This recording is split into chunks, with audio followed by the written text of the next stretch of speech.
Yo, what up, Fight World? It's your boy. We back up in this.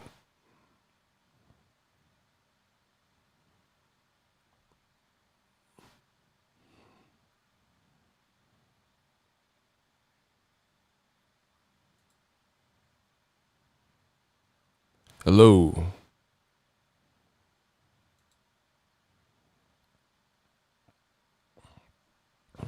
Can y'all hear me?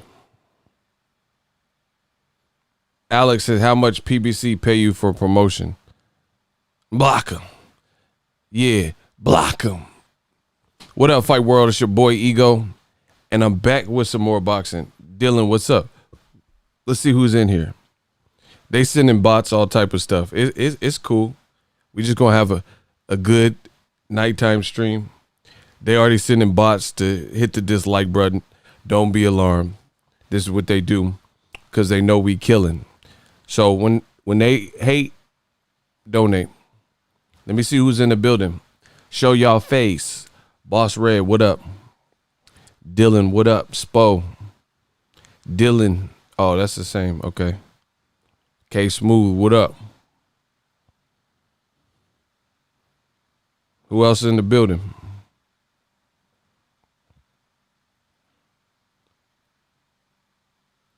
Boy, I ain't no bot. I didn't say you. I said the person hitting the dislike button. Hey, block him. Boss Red, block Alex. Get him out of here. Houston, Texas, family checking in.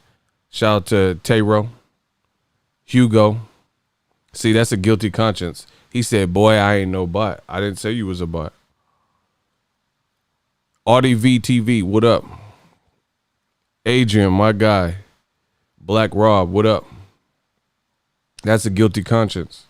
That's what he just told on himself. I said they sending bots to dislike, and he said, I ain't no bot. I didn't say nobody that left a comment was a bot. Tells you what you need to know. Listen, we're going to talk about it. When they hate, donate. He said, get them out of here, coach. Facts. Facts. Hold on, I'll be back in 1 second. 1 second.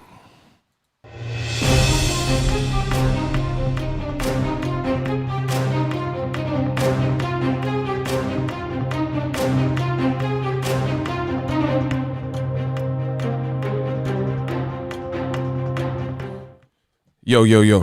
All right, we back. I got a couple things I want to talk about. You guys seen the title of this video.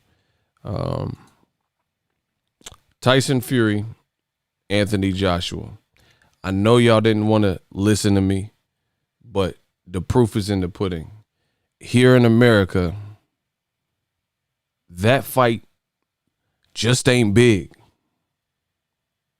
Now, who said this? Who predicted these very moments? See, it's funny when I say things on YouTube, and I've been around for years, I've seen this. People get angry. People, getting their feelings. I told you that fight wasn't really big, bro. Now, some people are like, what brought the topic of this video up? Oh, I'm glad you asked. Anthony Joshua is fighting in a few hours. My time. Right now it's 10 at night, 10 p.m., 10:20. He fighting like 3 p.m. tomorrow. I've heard literally nothing about his fight all week. I've seen a couple posts from like Matchroom Eddie, but I'm talking about from excitement fans. Hey, Spo, you know you're wrong. Spo said, wait, AJ is fighting. Yes, he's fighting in several hours against Pulev. Bro, no promotion, no real hype, no real like buzz or anybody clamoring for it. The man is about to fight Pulev. I literally haven't heard much of anything. Look at Tayro. Here's what they think about you. He said, I didn't even know they was fighting. Told you. He said, damn, I heard about the fight. I didn't even know it was official. I'm telling you. So that's strike one. These are real fans. He said, "What's a Pulev?" That hilarious. What's a Pulev? Sound like an exercise and shit. Man, give me 7 Pulevs. Like, what the fuck is a Pulev? Half squat, half sit up looking ass, bro. So that's strike one. When I tell you this stuff, y'all be getting mad at me. Oh, ego, you're hating. You're a hater. But I tell you, listen, I'm just here to keep it real. I don't care how you feel. That's my motto. It is now. I'm here to keep it real. I don't care how you feel. I don't do things to make people feel any type of way, good or bad. I'm speaking what's on my mind. I'm here to keep it real. I don't care how you feel. I don't do things to make people feel any type of way, good or bad. My bad, yo. Yeah, I ain't doing this so you feel good, so you feel better. Like, I'm telling you what's going on in the world of boxing. You don't like it, don't watch it. That's what I would do to something I didn't like. Listen, I beg them not to watch. They be sending robots and bots and trolling and shit. I beg them to not watch me, and they can't help it. Like, it's like an infestation. It's like a disease. They can't stop watching. You know how motherfuckers be on that crack and shit? They be on that crack rock. And they just can't shake them urges. Keep calling me, man. Keep calling. Scotty, I don't want to die. Like, they can't stop it. I'm telling you, please stop watching my channel if you on that dumb shit. But they keep coming back. They be like, man, Boxer Ego, keep calling me and keep calling me. I block them. My shooters done a hell of a job, and they block them, and they still keep coming back. How have I survived in this game? Continue to grow, continue to make money. Somebody's lying. They say, "Oh, you bought subs and you suck. Everything you say is wrong." And how we keep setting new goals and then crushing them? Somebody's lying. Somebody's lying here. Every year I do better than the previous year. Somebody's lying. You tell me somebody's lying. They're like, "Oh, your channel sucks. That's why I stopped watching you." But then they came back to tell me that you stopped watching me. What type of sense does that make? These are the comments I get. These are the comments I get. "Oh, I used to watch you. Your channel sucks, though. That's why I stopped watching." Then why are you here right now telling me how you don't watch me? These dudes are crazy. You see what I got to deal with? But it's cool, because I'm built for this. Shout out to Tania, my man from Baltimore. Always appreciate you. AJ legit been irrelevant. Bro, Andy Ruiz is the new Highlander. Bro talk boxing. Block this motherfucker. He got this cheap ass watch on his default picture. Fuck what you talking about. Moises, yeah, Moistus. You Moistus Contreras. Block him too. You don't tell me. I talk about motherfucking stem cell research if I want. Yeah, get the rat. Hold on. Get him before I get him. Get Moistus Contreras. Get him out of here. Look at the names, faces, and profile pics of the people doing the most hating. I'm just doing my job. Am I just doing my job? You see what I'm saying? How you going? This shit is called YouTube. This shit is YouTube, not we tube, us tube. I keep saying it. I don't care what you want. Don't watch it. Man, how he still here? Hold on. He got blocked and left a comment? Oh, man, we got to double clap him, double tap him. Okay, shout out to Mir.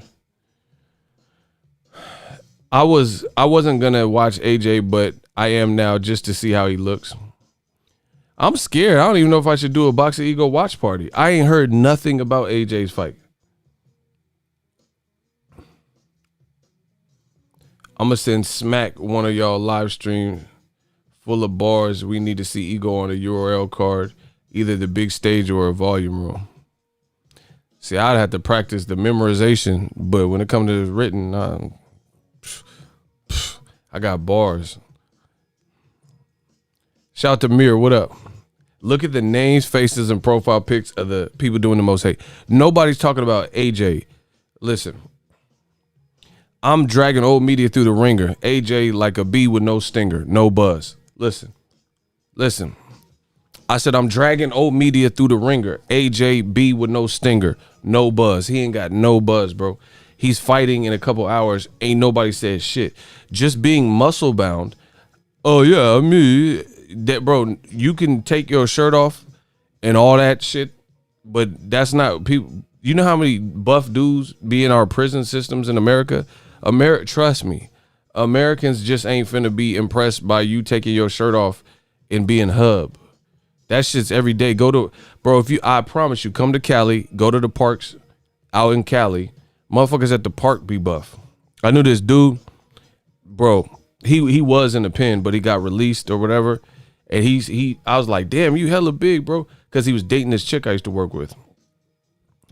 And I was like, what type of work you? He's like, man, I go to the park. I was like, what?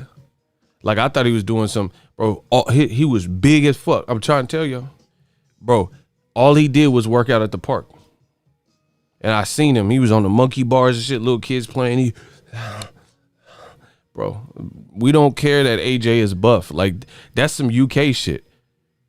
The UK, bro, the UK, they be loving the fact that, you know, a buff nigger. You know what I mean? Like, they act like that's like some foreign shit. Tukey Williams buff. Like, you know what I'm saying?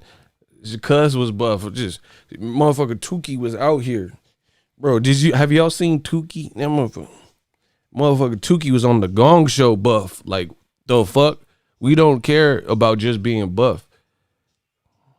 AJ just buff for no reason. thinking that's gonna sell the fights. Yeah. And the British fans be loving it. Oh yeah, they be acting horny off of AJ. Bro, I swear, they be acting horny when he take his shirt off and shit. I'm like, what the hell?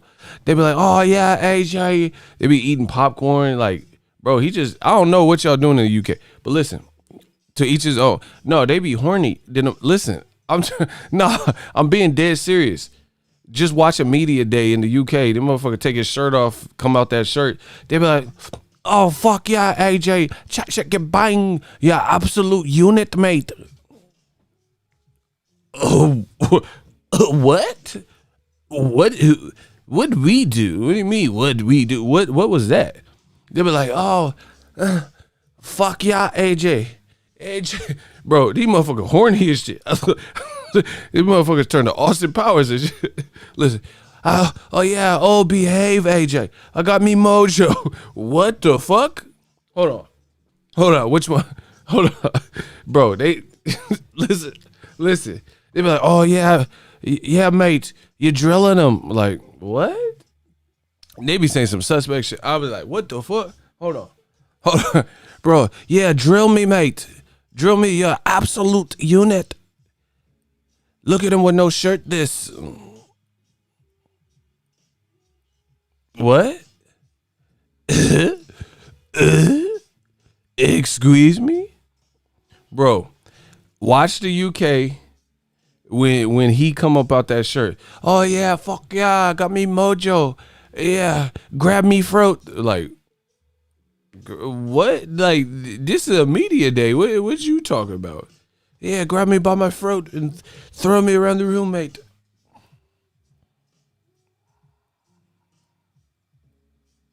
I'm just trying to see what like what's popping. Like what? How did we get here?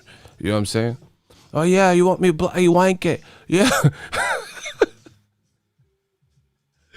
Yeah, cheerio. You want me bloody wank it, mate? What? At a media day? Yeah, you're slagging me, mate. Yeah, fucking I'll bloody wank it. Grab me by me throat, bruv. What? It's slagging your mum, mate. Huh? Like, bro, I ain't never just went to listen, I like Wilder as much as the next person, but I ain't never just went to Wilder's media. I've been to Wilder Media Day, but I ain't never just went to Wilder Media Day and got horny and shit. Listen, pause. I mean, I ain't gonna pause because I wasn't horny. Like, bro, I was just filming. You know, I've been a Sean Porter media. I don't go to these motherfucking media days. Oh shit. Somebody said, pull me hair, mate. Yeah, you stick at him. I'm like, are we even talking about boxing anymore? You stick at me with your jab. I thought we were here for AJ Pulev and shit. These motherfuckers. Yeah. Oh yeah, you made me. They be saying some weird shit. I don't know what the fuck. James Jordan, block him. They be saying some weird shit. Oh yeah, you're wanking me Cheerio. What? My arse fell out. What? What does that even mean? Oh yeah, you shit house dosser. I popped me ass out. Like, I don't know what the fuck they be talking about, bro. I'm just being real. I'm the realest out, bro. I don't know what y'all be saying. Oh yeah, you popped me little coochie. What? Bro, they say some shit like I don't know, bro. They said my asshole dropped or something. I don't know what was good. You know what I'm saying? Oh yeah, bro. Me ass dropped, bro. Like I have went my whole life respectfully, and I never told no dude that me ass dropped and shit. Like I don't know what the fuck is really. I don't know what's good, bro. So anyway, Joshua just being buff is not gonna cut it. Yeah, you plotting me ass like my asshole slipped. Like y'all can stop any moment now. Rest in peace to Debo though. Tiny Lister. you put me little coochie for me fruit. So anyway, back to Joshua. He's a good fighter. He's he cool, but he's not in America. What you guys said, y'all told me that Joshua deserves 90% and Wilder deserves 10%. You see what I'm saying? Like you said stupid stuff. Y'all said Joshua and Tyson Fury were bigger than Wilder. Bro, get the fuck out of here. Like, where are y'all from? Bro, I can tell a lot of the commentary are from people that never been in America. Bro, Tyson Fury himself said it. Eddie Hearn played his little game. Remember Eddie Hearn was asking random people. There's like rabbis and random people walking to get to work or whatever, walking to catch the train in New York. And then Eddie Hearn, oh, do you know who Deontay is? And he's asking random people. Bro, that's America. That's not even how it works here. You know what I'm saying? It doesn't work like you just ask anybody. There's a lot of stuff you have to contend with. You got movie stars that are huge, Kevin Hart and Dwayne "The Rock" Johnson, Leonardo DiCaprio, Will Smith. Oh man, like you got shit to really compete with. What y'all got in the UK? Cricket and football stars and shit. Like it's not the same, bro. I guarantee you, California and Texas put together is way bigger than the UK. These are big. Two states in this great body of land is bigger than the UK. I used to live in the UK. And then Tyson Fury, I'm bigger than Deontay Wilder in his own country. No, the fuck you aren't. I don't know who told you that. Bro, motherfuckers think you cheated. Like, you're not bigger than Wilder here. Bro, these dudes just be saying whatever. Old media, they just say whatever comes to mind. Wilder is the culture. Like, the culture fucks with Wilder. Like, hip-hop, battle rap. And for some people, you might not care about that. But hip-hop is an influential form of music, especially here in America. Which is why y'all copy grime and all this shit over there. So if people like Loaded Lux are making songs called Till This Day and rappers, I need y'all to get the likes up, please. Can y'all please get the likes up? And battle rappers like Tay-Rock, dope battle rappers, are using bars. First of all, you have to understand the culture of hip hop. See, I come from hip hop. This is like before this boxing shit. I can write my ass off. You know what I mean? And I was in a music group, hip hop group, stuff like that. So I come from this. I come from the mud. And first of all, when it comes to the culture, I'm not a battle rapper or a freestyler, but when it comes to the culture of battle rap, I know that. And most lyrical people respect battle rap. It's just what it is since the beginning. You know what I mean? And the thing is this. When it comes to the battle rap, you're trying to get reactions from the crowd, get the crowd on your side. It's an energy. So you're not even going to say no bar that you don't think the crowd will react to. Does that make any sense? Like, people in battle rap, they want the reaction. They want the crowd to be like, oh, that was tough. That's why they can use somebody like Gervonta, Arrow, or Deontay in a hip hop bar. Bro, you can't use like Lomachenko, Madrimov and shit like that because no one would even get the reference. Does that make sense? You're trying to get a reaction from the crowd, a tough crowd in, ATL or New York or wherever, and you talking about, man, fancy footwork like Madrimov. Man, you can dream on. Like, people wouldn't even know who you were talking about. You get what I'm saying? But when you say Wilder here in the States in a battle rap, Tay-Rock had a dope scheme. His name is Tay-Rock, Tay. And he said the D-E on Tay Wilder. That was tough. Deontay Wilder, he said the D-E on Tay Wilder, right? Desert Eagle. Ain't nobody doing no Tyson Fury fucking bars. And if they do, they talking about his cheating ass glove. Man, my glove like an oven mitt. Buckle it. Man, man, I dig a body, shovel shit. Like, there ain't nobody finna say no shit about Tyson Fury. Ain't nobody finna say, come on, bro. Ain't nobody using Tyson Fury, Joshua bars like that. So, yes, Wilder's the culture. Bro, put it this way. Joshua spoke out against he spoke out against kind of systemic racism, read somebody else's poem, all that in the UK. They turned their back. They got mad at him for that. That's probably why the buzz is even lower than normal. So let's talk about that.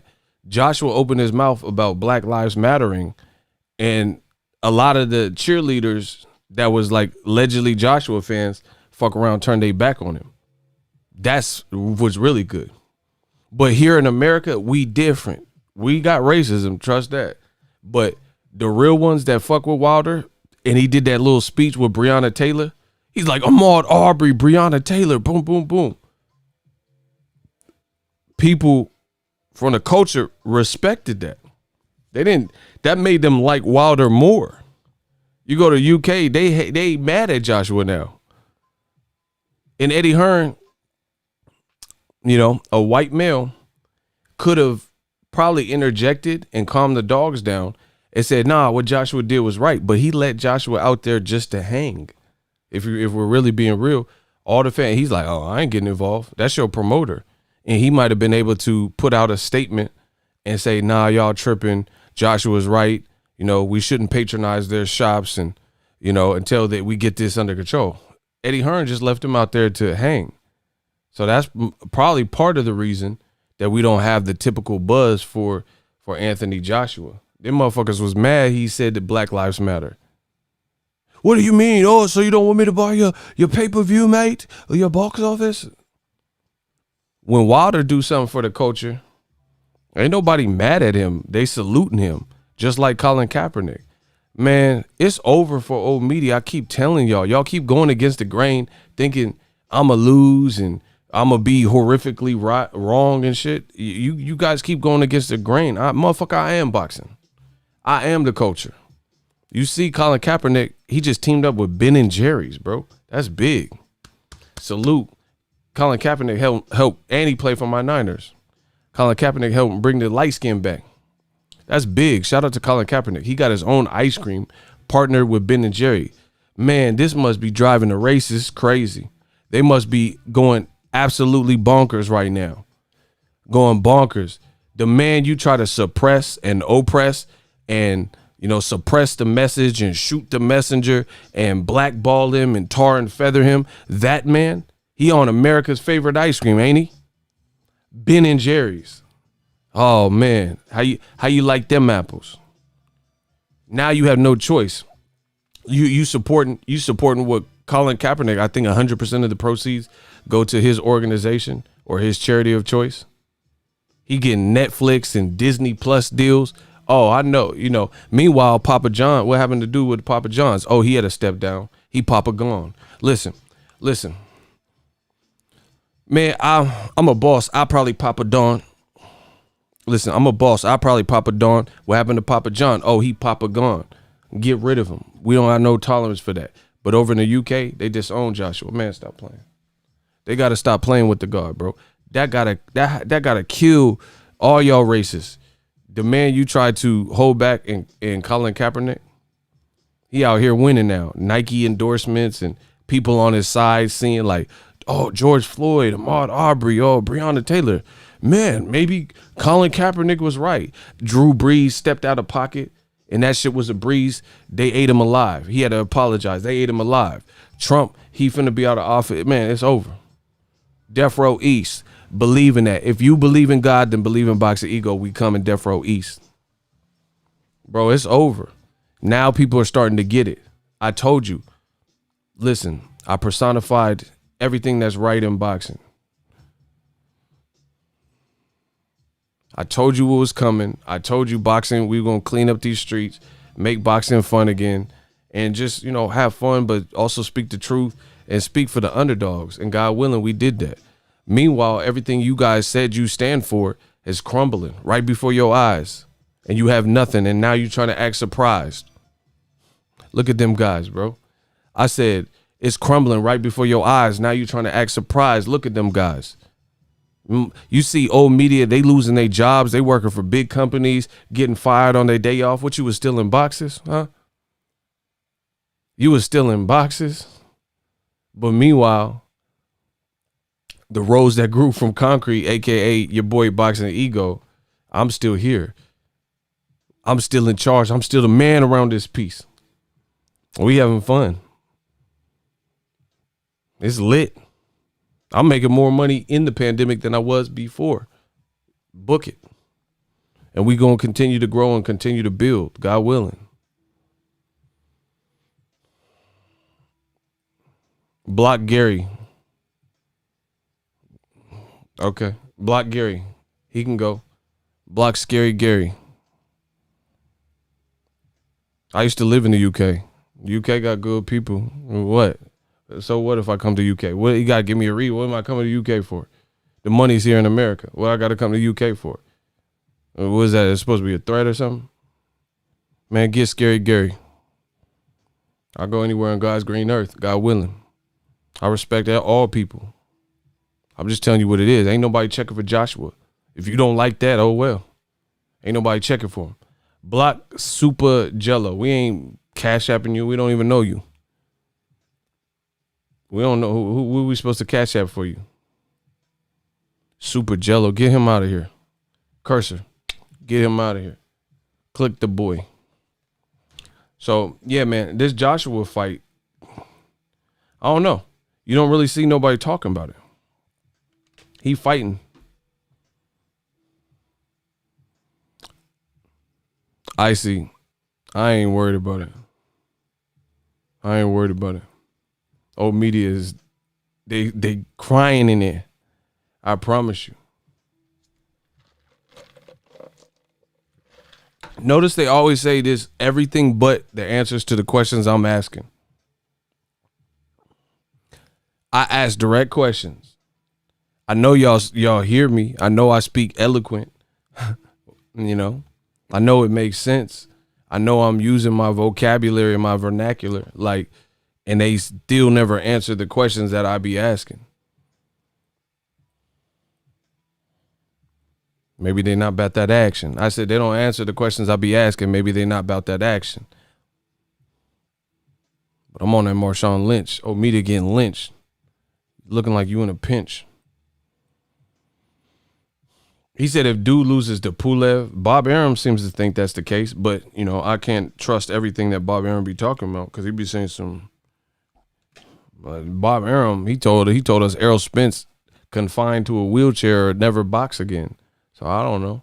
He just be saying stuff because Errol Spence looked goddamn good in this fight with Danny. He wasn't in no chair. Bob Arum literally said that it's over for Errol's career on tape. Why would you even say that off of some rumor right when the fight happened? I mean, when the accident happened.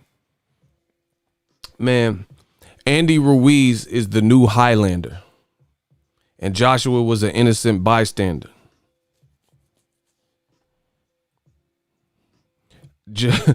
Andy Ruiz is a new Highlander. Because everything, all the traction Joshua had in that first fight, Andy Ruiz, he took that, bro. He took all of Joshua's play away. He took all his powers. Andy Ruiz is lit. Andy Ruiz is lit. Joshua never really recovered. And his last performance, it left more to be desired. Bro, Joshua, can we get the likes up? Bro, I think listen, Monday through Thursday, Sunday through Thursday, all of my live streams were killing. I get to Friday, the end of the week, after a great week, and now we can't get to 100 likes. I feel like YouTube is hating, bro. I feel like YouTube is hating. I don't know what it is about today. I think they're like, oh, Ego, you killing too much. We got to throttle your shit down. I have no idea, bro. So if you guys could smash the like button. I don't know why they ain't sending notifications, why they playing these games, but whatever. Cursor, what up? Yeah, they were sending bots. I didn't even start, and I had 20 dislikes before I started. So they sending bots, all types of shit. But whatever. We just gonna keep chucking. Bro, I feel good on the channel. I feel like I'm on a limitless pill. He said they come in just to get banned. Exactly. Cursor, what up? Man, Andy Ruiz put them paws on Joshua. Joshua. Which one of y'all kicked me? Like, bro, he didn't know what. There was about 3-4 of them. Like, he didn't know what was Gucci. But all I know is Joshua, bro, it's quiet. It's quiet. Like, bro, DAZN, they almost about it here in America. I promise you. They're going to put 2021, you going to see, they're going to put most of their energy into anywhere else outside of America. What happened to Eddie Hearn, Biggie? What happened? What happened to American Takeover? I promise you they shifting. You can see it. They hightailing out of, especially if Canelo leave if Canelo beat Caleb Smith, take his belt and his girl. I just said that because Broner Paulie, I don't know why. But and go to PBC or something, they out of here, bro. They better hope Canelo stay. They better hope that. Bro, they hightailing out of America. Look at, bro, listen, fuck China. Man, block this dude. Who the fuck is this? The man said, fuck China. What did China do? Man, get him out of here. These dudes be weird. A bunch of weirdos. Why y'all let these weird dudes in? Man, what?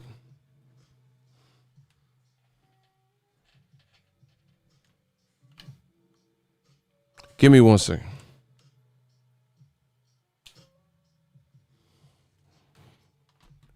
These dudes be weird, man.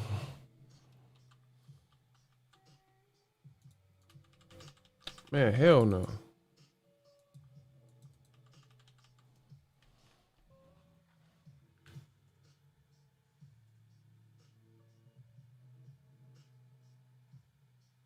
Hey, give me 1 second, yo.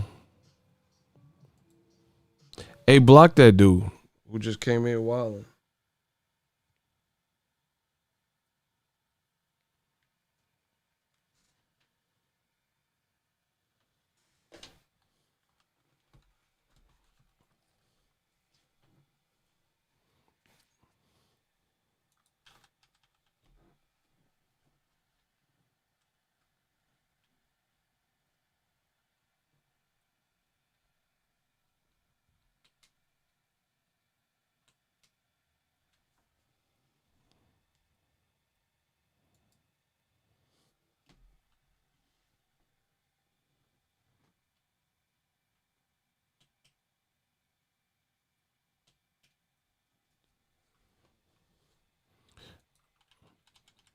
Man, that was my bad. Hold on 1 second, yo.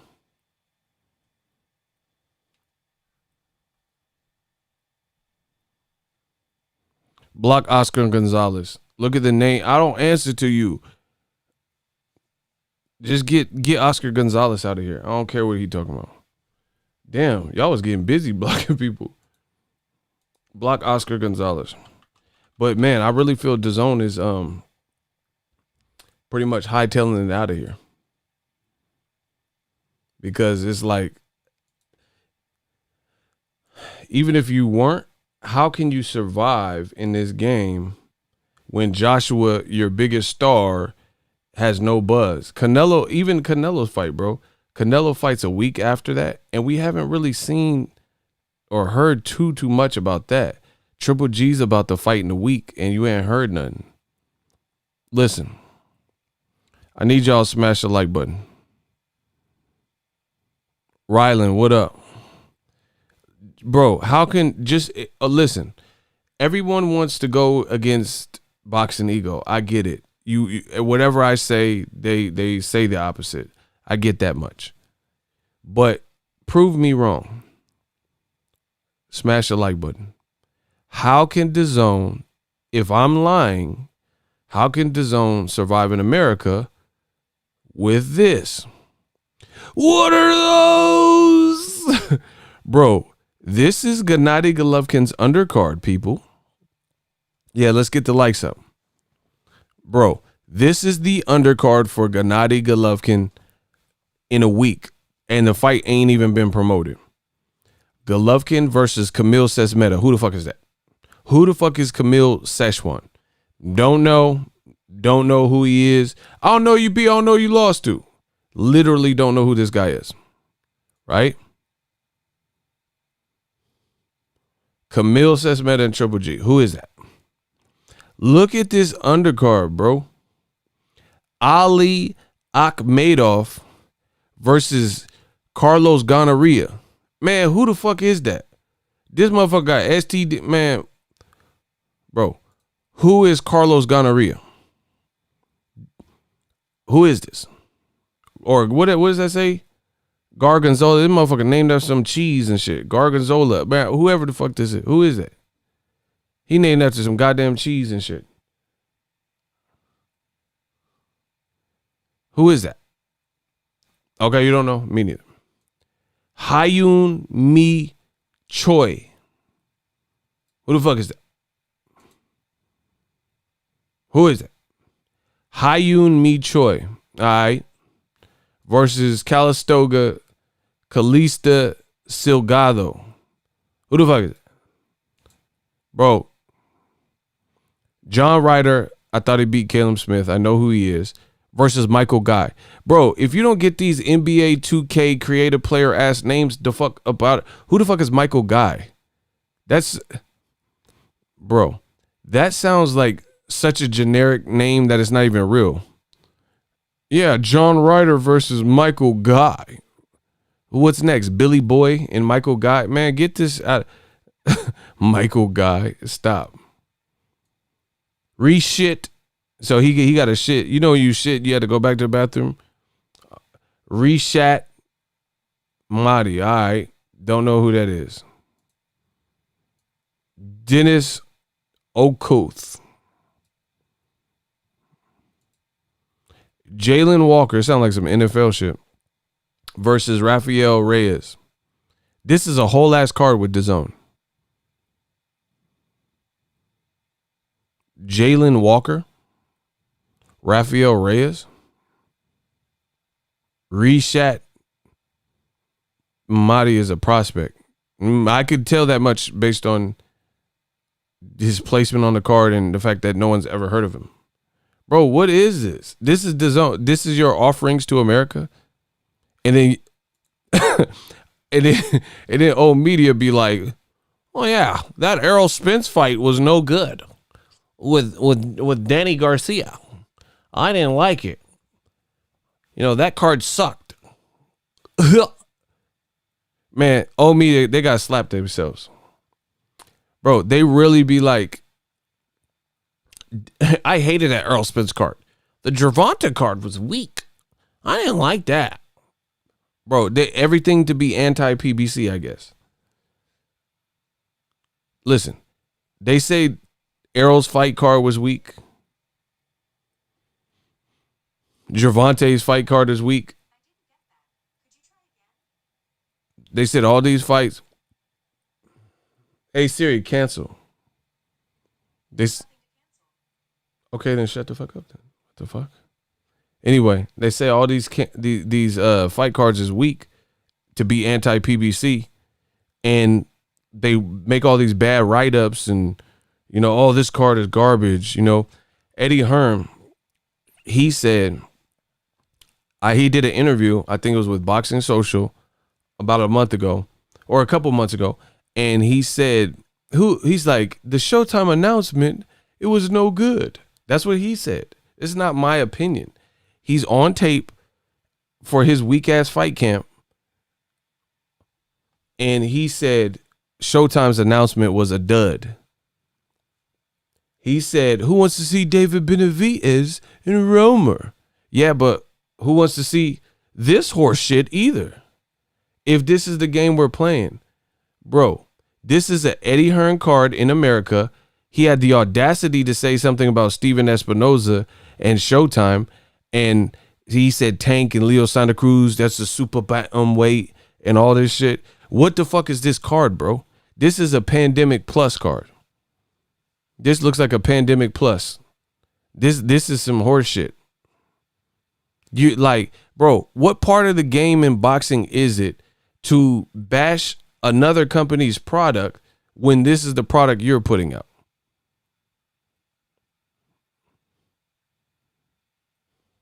Please let me know how this works. How Eddie Hearn can callously and confidently talk about David Benavidez, and I'm checking for David Benavidez. I want to see David Benavidez next fight. Icy, am I right? Are you, bro? Icy, are you looking for David Benavidez like when he fights? As a fighter, you fight, you train. Do you want to watch David Benavidez? Block this dude, this Russian dude in the puff guy that said I'm from Russia. Please block him. You know it's a troll. Icy, do you want to watch David Benavidez as a fighter yourself and an interested spectator? He said, hell yeah. Okay. Icy, do you want to watch Ali Akhmedov and Carlos Gonorrhea, or Hayun Mi Choi and Kalisto Silgado? John Ryder versus Michael Guy. Rishat Mahdi versus Dennis Okoth. Jalen Walker and Rafael. Right? Who are these people, bro?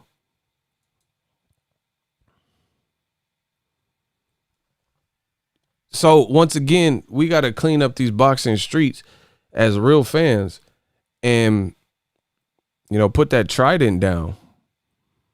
You don't have room, if you're Eddie Hearn and that's your card, to be talking about David Benavidez and Romer Angulo. Oh, who wants to watch that?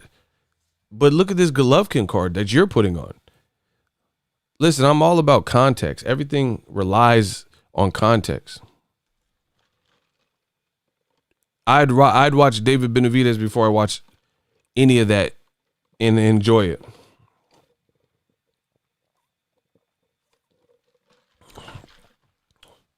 Man, what? Can you imagine me doing a boxing ego watch party with that card? Do you know how many? Do you understand? Look, Icy said you doing a. That's funny. Perfect timing. Myron Dinar said Icy said you doing a boxing ego watch party for Triple G versus Camille. I probably have more people watching my shit than that fight. Just so you know, just because we can have fun. I don't know that many people who's like hyped for that. Boxing fans, you know, they might watch anything just because it's boxing. But how can we bag on Errol Spence and Danny and their card, and this is what some of the competitors are putting out? He said, I'm watching ESPN and Showtime cards tomorrow. Yeah, but those are better fights than that. Shakur, he's an amazing fighter. Elvis Rodriguez is dope. He be cooking people. Edgar Berlanga's cooking people. I ain't talking about them cards. All that is better than this. Castillo, or not Castillo. What's it? Clay Collard, he's raw. Arboleda and Chris Lil B Hop, that's dope. Ennis ain't fighting tomorrow. He's fighting a week after that on what was supposed to be the Donaire card. It's Korobov and Ellis, not no Ennis. Matt Korobov is fighting Ronald Ellis, Speedy Ellis's brother. But yeah, it's just like, bro, what part of the game is this where you have promoters and people making fun of other cards, and this is the product they're putting out in the pandemic? I don't remember many memorable fights on the Devin Haney undercard with Gamboa. The main event didn't deliver, in my opinion. People kind of expected more. Then the Gabe Rosado Jacobs fight was even worse, and the card was worse. Like, bro, you can't survive in America like that, which leads me to the title of this video, like I've been saying. Joshua Fury is not that big, bro, in America. There is no buildup. There's no buzz for Joshua's fight tomorrow. None. I don't know if y'all wake up and, feel inspired. And I'm not saying no one's going to watch it, but I'm saying that it doesn't feel like the same hype. When Wilder fights, it's an atmosphere in America. It's an atmosphere. When Errol was about to fight, it's an atmosphere. Errol versus Danny, it's an atmosphere. It's a feeling. It's palpable. You can feel it in the air that is Errol's fight week, Deontay's fight week, Gervonta's fight week. I don't feel nothing but my balls itching that is Joshua's fucking fight week tomorrow. Like, and see, this is the other reason why they're struggling in America. It's too hard. They're making an unnecessary obstacle because fighters are split, and it's making it harder to keep up. Half of these DAZN weigh-ins, I don't even know when they're coming on. I don't know what time they start or nothing. There's no good communication. Like, I think it was the Jacobs fight. I feel like I woke up and the weigh-in was already over. And they had already weighed in. I seen pictures on Instagram. I'm like, what the hell? I think it was Jacobs Rosado. Kubrat Pulev Joshua. Let's ask the question. Joshua Pulev. Did you honestly watch the weigh-in from start of the live stream to finish? Yes or no?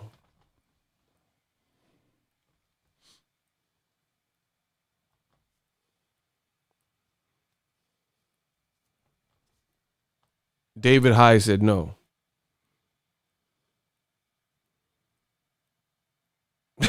Look, everybody say, bro, I swear I seen a couple pictures. I have not even watched it. This man Icy said Joshua's fighting tomorrow. Duh. That's what we're talking about. He said no, and I'm British as well. See, that's what I'm saying. It's like, I didn't even get to watch the weigh-in. I don't know. Like, man, what?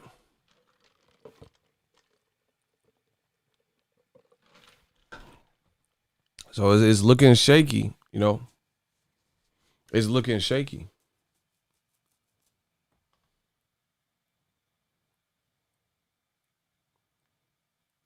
Hey, this boy Niter is a fool. The man looked at how many dislikes. Bro, they sent robots. We got 43 dislikes, right? As of me saying it right now. We got 43 dislikes. Look at the boy Niter. Look, this man is a smooth criminal. As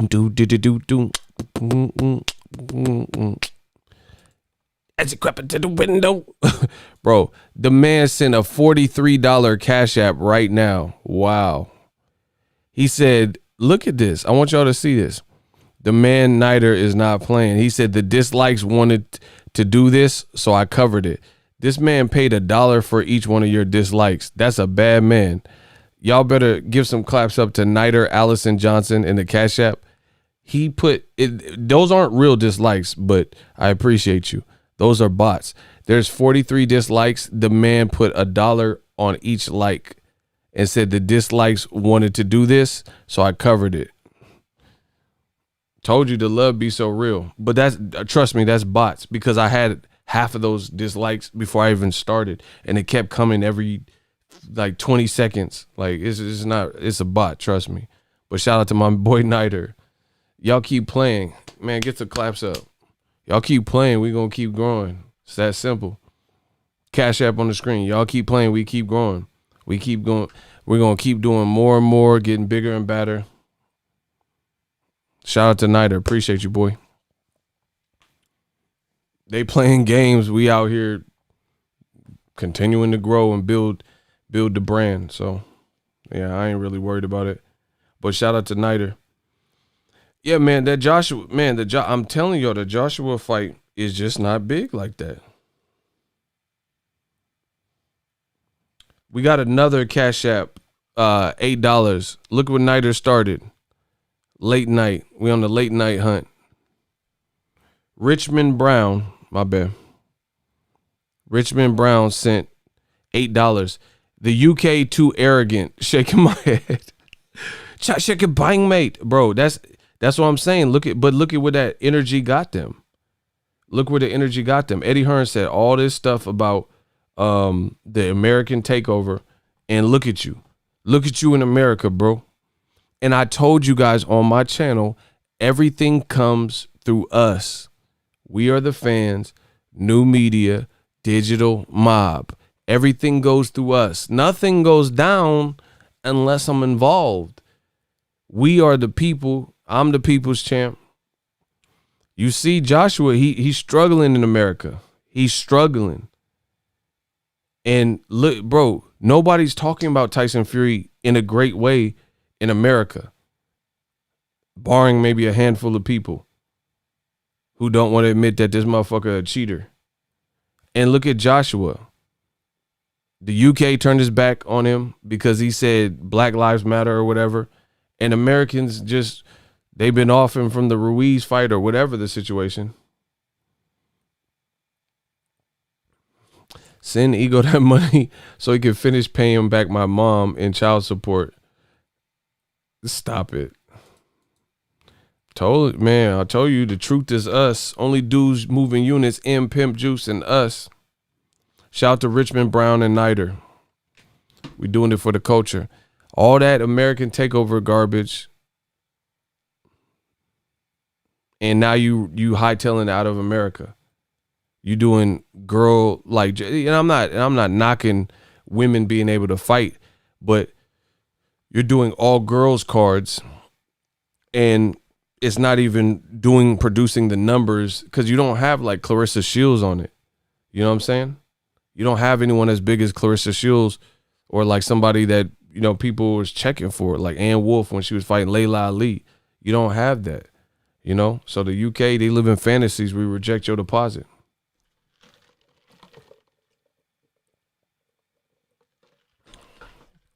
So it's all kind of coming down for that. So if you like, Tyson Fury got to fight Wilder, bro. And what happened to Tyson Fury? Tyson Fury was saying all this stuff. I'll never fight Wilder again. He's been awfully quiet. That boy Tyson Fury's been awfully quiet. The man has been awfully quiet. They're in mediation and arbitration, and Tyson Fury's been real quiet. But his team was saying all this stuff. We don't owe Wilder anything. We don't have to fight Wilder. We're moving on without Wilder. Wilder rematch clause expired. The UK is looking crazy as hell in the sport of boxing. Crazy as hell. When you listen to a lunatic that's saying anything that comes out of his mouth and you try to back it, Emperor Niter, he said Katie Taylor lost to Delphine Persoons twice, and she got beat, and her face was all beat up. She was out of breath and all types of shit. This is what happens when you listen to people like Tyson Fury. You're trying to back him, but some people you can't save. You know, some people are just going to keep disappointing you. And Tyson Fury says this erratic stuff, and y'all go with it, and then you look stupid in the back. So I've already stated my case. I don't really have to speculate too much, but Wilder's team and Fury's team are in mediation / arbitration. We'll see what happens. But according to Fury, he don't ever have to fight Wilder again, factually. According to Bob Arum and Team Fury and Frank Warren, the rematch clause is expired and they don't have to fight him. So if the fight happens next, what is that telling you? And these are the people we were supposed to be trusting when they were saying it. And I was telling you, that don't sound right. They blaming Wilder, saying that they moved on because of Wilder and his injury, but didn't say anything about the pandemic. Then Tyson Fury, he erased all these pictures off of his Instagram. I mean, it's just looking bad, bro. Shout out to DOG, £2 super chat. Appreciate you. AJ is too scared to take a knee for his own people. Shit, he took that knee when Ruiz was hitting him with them fucking Long John Silver's 2-piece fish and fries with hush puppies. Yeah, so he don't have to take a knee for his own people. Andy Ruiz made him bend at the knee when he hit him with that Long John Silver's combination number 2. He had the 2 pieces of little fish, little codfish. The motherfucker had little fries with the hush puppy. Yeah, so he don't have to take a knee for Black Lives Matter. The motherfucker, you took a knee for Ruiz Lives Matter. He motherfucker put paws on him. Whatever. I've told you I'm the realest out. I'm just telling you what's happening. Bro, Joshua, he was out of there. He went back to his corner, muscle bound and all and shit. Motherfucker, he's so buff he couldn't barely sit down in the corner and shit. What? Well, yeah. Yeah. Hey, yeah. What? He was saying some crazy shit in it. Bro, yeah. Crank that soldier, boy. Yeah. Like, bro, do you know where you at? Hey, yeah. You, bro, he was out. That man was concussed badly. He said, soldier boy, you're in there. Oh, watch me crank that. Watch that. Oh, yeah. You, bro. I said, Superman that you. He didn't know where he was, bro. He said, why am I feeling like this? Soldier boy, tell him. That motherfucker didn't know where he was. They said, do you know what round it is, Joshua? Kiss me through the phone. Like, bro, what? The motherfucker said, kiss me through the phone. Hey, bro. Soldier boy, tell him. That man didn't know where he was saying anything. Jungle Beats, holla at me. Bro, they were like, Joshua, you know where you're at? Jungle Beats, holla at me. Like, this motherfucker got a concussion. Yeah, man. He didn't know where he was. He was singing MJ hits and shit. Boom, boom, boom, boom, boom, boom, boom, boom, boom, boom, boom. Keep it in the cloud. Boom, doom, boom, doom. She's just a lover. Wanna tell you, it ain't a lie, bro. He didn't know where the fuck he was. That man was concussed. Just moving, dude. Don't lose.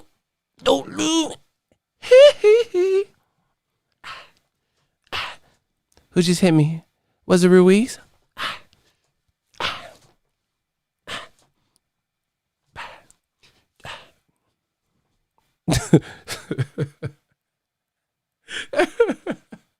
That man was in the corner.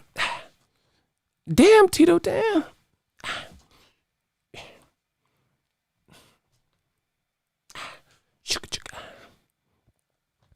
Hey, Chris, I can get her. Man, why you can't get that girl? Watch me get that girl, Chris.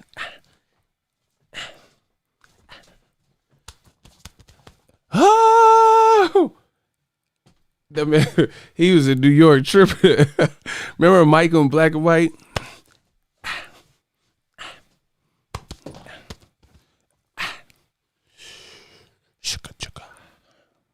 Boom, boom. Doom, doom, doom. That man was wildin'. That man Andy Ruiz put them Beats by Ruiz headphones on him. Hey, my boy June Tao. He said AJ lost all credibility. He said he thought Joe Jackson was in that ring with the switch. This man Omar came back with a vengeance. Shout out to my guy Omar. That man said Joe Jackson. DOG said doing wheelies on city bikes. Yeah, you could cut. You talk about the pictures he was post, bro. That was so fake. Joshua was trying to act like he was cool with the loss, popping wheelies and shit.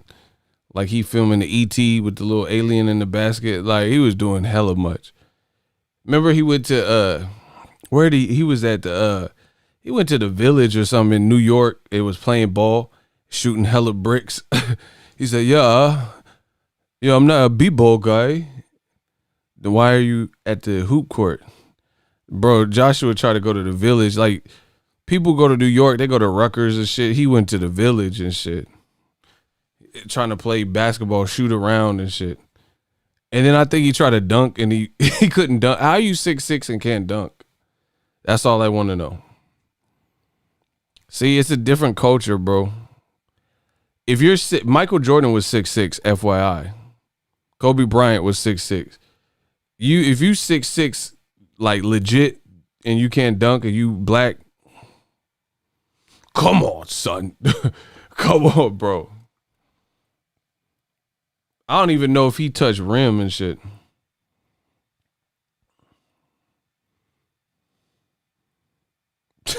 Hey, they going crazy in the Cash App. Bro, he went live. Hold on, let me get these Cash Apps. The money keep coming in. We got a $9 Cash App. This one is from Donald. Oh, that's June Tao. He said, just for being 100. $9, June Tao, the great. Yeah, appreciate you. June Tao.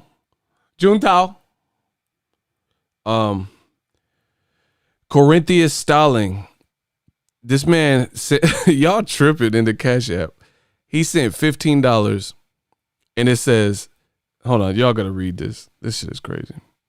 Y'all tripping in this Cash App with these messages. Hold on. Corinthians Stalling.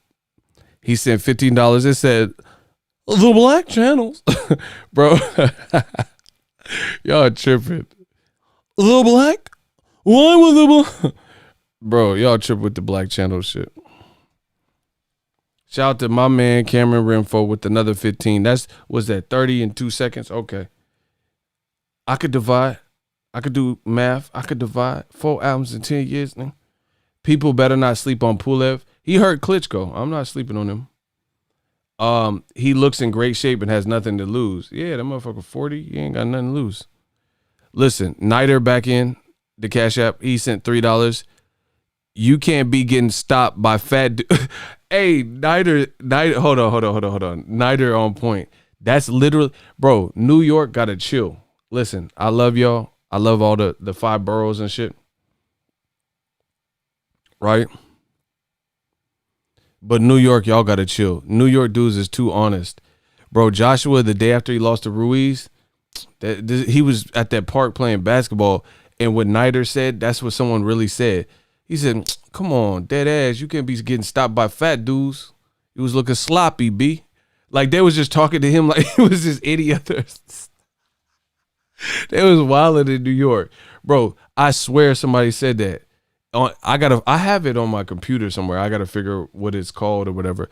They said, come on, what you doing, dead ass? You was in there looking sloppy. You was looking mad sloppy. You was looking wild sloppy.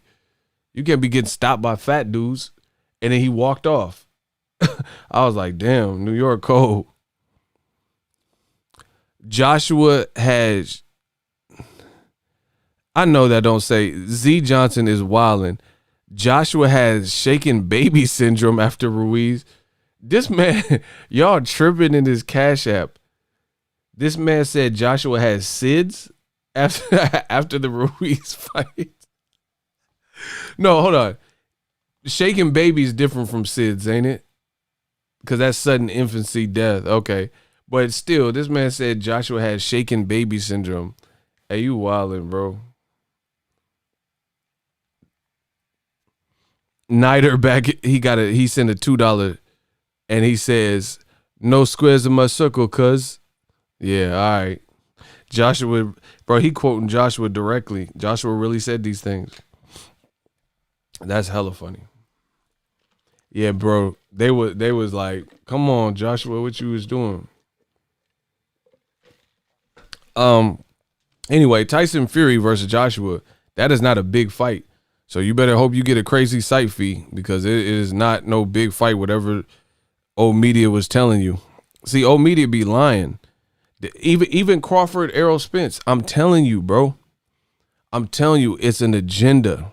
It's an agenda. These dudes have an agenda, right? And they'll say this stupid shit and push for the fight and say, oh, the fight needs to happen. Errol's ducking. And then they'll stream it for free. You see what I'm saying? They'll do all this to try to hype up Crawford and Errol Spence like they real down to see it. And then they'll stream it for free. Because they're not really fans like that. They just want to see, like, I'm telling you how this game works. I've been in it for years. It made me an animal. These dudes is just saying that because they're provocateurs. Like they're looking, they're COINTELPRO. They're looking to push a narrative and agenda. They don't care about, they care more about being anti-PBC and anti-new media and anti-boxing ego and anti-Al Heyman and anti the things that are popping than they actually care about what they're saying. Does that make sense?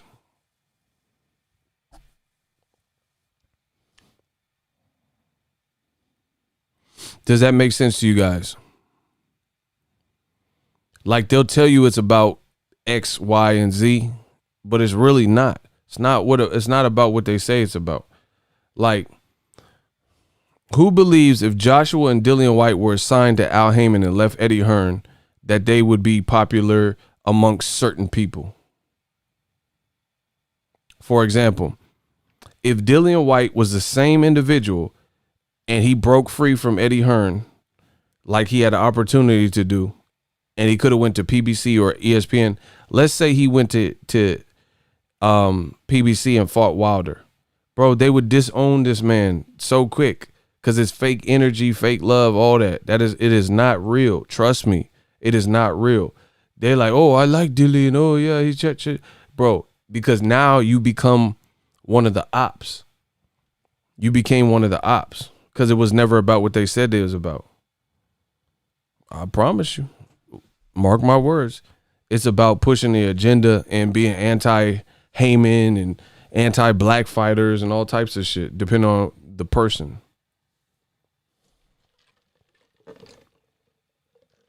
For example, Luis Ortiz, watch how I catch his body. This shit easy. Watch how I catch it. Listen. Watch how I catch a quick body. When Luis Ortiz, some people don't even remember this. Luis Ortiz, Cuban fighter, was undefeated. And he was signed with Golden Boy Promotions, not Al Heyman. Golden Boy Promotions. After Golden Boy released him and didn't do shit with him, he went to Matchroom for a couple fights, two, 3 fights, probably 2 fights, right? Nobody said anything bad about Luis Ortiz until he signed with that black advisor, that black ass Al Heyman. And PBC, and then started getting linked to fight Wilder and had the 2 fights with Wilder. That's when you started seeing the disrespect for Luis Ortiz. Oh, he's an old man. Oh, he's overrated. Boom, boom, boom. It's an agenda. I told you. How come Luis Ortiz, when his resume with Golden Boy and Matchroom, he wasn't fighting He wasn't fighting the names he fought. He fought better names on PBC than he did with Golden Boy. When he was with Golden Boy, he fought Tony Thompson. When he was with PBC, he fought Wilder twice. Christian Hammer, that was solid, right? So he got a title fight fucking with PBC. That's facts. Block District 19. He didn't get the hate until he got to PBC and started getting linked to Deontay Wilder and shit like that. It's how it always goes. So when Golden Boy, a Mexican promoter, Oscar de la Hoya, had Luis Ortiz, everybody was cool with him. You know, when he was fighting Tony Thompson, I don't remember who he was with when he fought Brian Jennings, maybe Golden Boy. You know, people didn't mind. But he never got a title fight, a real title, right? He was with Matchroom. He fought Dave Allen, Malik Scott, horrible. You know, Malik Scott fight was pretty bad, right? No one cared. No one complained. He just went and gave Wilder a title, who was a champion, a proven champion, a tough-ass fight. It seems like everybody in the world would be loving Luis Ortiz after a valiant, brave effort, hurting Wilder bad in the 7th round, but that's not what happened. They talk bad about Ortiz. So he puts up a better performance against a proven champion in Wilder with PBC, under the PBC umbrella, but they talk bad about him under the PBC umbrella. But he was with Golden Boy, not fighting the same level of fights, and with Matchroom, not putting on the same level of performance or the same level of opponents until he got with PBC. Now all of a sudden, people calling him old man and disrespecting him because it's an agenda. Fans like myself wanted Luis Ortiz to fight Anthony Joshua, wanted him to fight Dillian White. So now it became, okay, we have to create something so these guys never fight him, because they knew Luis Ortiz is a tough out for Dillian White. Bro, if Povetkin can knock you out at 40, then Luis Ortiz can knock your ass out at 40. Period. Luis Ortiz looked way fresher than Povetkin has looked. Kamal Oz. 1 week till Triple G fighting Fred. Oh, I gotta give you hold on. That's my man. I gotta give him his wrench back. Hold on. This man tripping, bro. Hold on. Cause I think I had to take his wrench the other day. Kamal Oz, $2 super chat. He says 1 week until Triple G fights Fred Durst from Limp Bizkit, the American Takeover. It ain't no American fucking takeover. He's just being facetious, y'all. Hold on. Welcome Kamal Oz back. He back wrenched up. We had something come up, but he back in the, in the winner's circle. Who the fuck is Kumar? Harold and Kumar. Who is that? Can we get claps for my boy Kamal Oz? He be dropping that science, and he be dropping some jokes on y'all. Hold on. I'm going to end this stream unless you smash the like button and get some clap emojis for my man Kamal Oz. Bro, he back wrenched up. Stop. Y'all better give him credit. This man be contributing to the channel, contributing great thoughts. Y'all better show some love or I'll end this shit. I promise you. I don't care if you on a treadmill, pause this shit. Let's give my man some love. But yeah, man, Triple G ain't fighting nobody.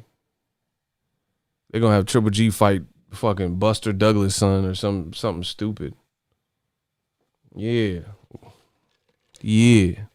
No, Kamal Oz, he's real pivotal too, because he sends me stuff on Facebook. Listen, there's only a couple. I got a couple of people, and when they send me stuff, it's different. Like, you know what I'm saying? Like, I can make video topics based on what they send. You know what I'm saying? I got some direct, Ego's Army people that you guys got to thank them, because some of the dope video conversation pieces and stuff, they might be created from people within Ego's Army, from a comment they left or an article they sent, something like that. You know what I mean? Rest in peace to Debo as well, Tiny Lister Jr. That hurt me Rest in peace to Debo. But yeah, Joshua versus Tyson is just not as big as people think. I think maybe for the UK it'll be a big fight, but I don't think it'll be big. Like Wilder's still the Wilder fight. Listen, the Wilder fight needs to happen. If Tyson Fury says he's clean, why can't you just beat him clean? And then you could do whatever you want. Man, I don't trust Tyson Fury. I'm just telling you straight up, man to man. I don't trust Tyson Fury. The reason I don't trust, why would you trust somebody who he seems like he's doing anything and everything in his power to not prove he's clean by fighting him again, knowing it has to be clean in the run back? That's suspect. That's real suspect. Cameron Renfro, appreciate you. $5 super chat. It says Triple G should just give his belt to Charlo. Absolutely. Bro, see, this is the problem with old media. Do you notice that's a great comment from Mr. Renfro? Okay. Team Tago, it says $5 respect. Much love, respect. Team Tago, $5 in the Cash App. Appreciate you. It just says respect. Much love. Emperor Niter, $5. Appreciate you. American Takeover Eddie lies. Had a beer can shower and he's been soft spoken ever since. There's a video too of Derek Chisora ran up on Eddie and he looked scared as hell. Derek Chisora was finna dig off in that ass.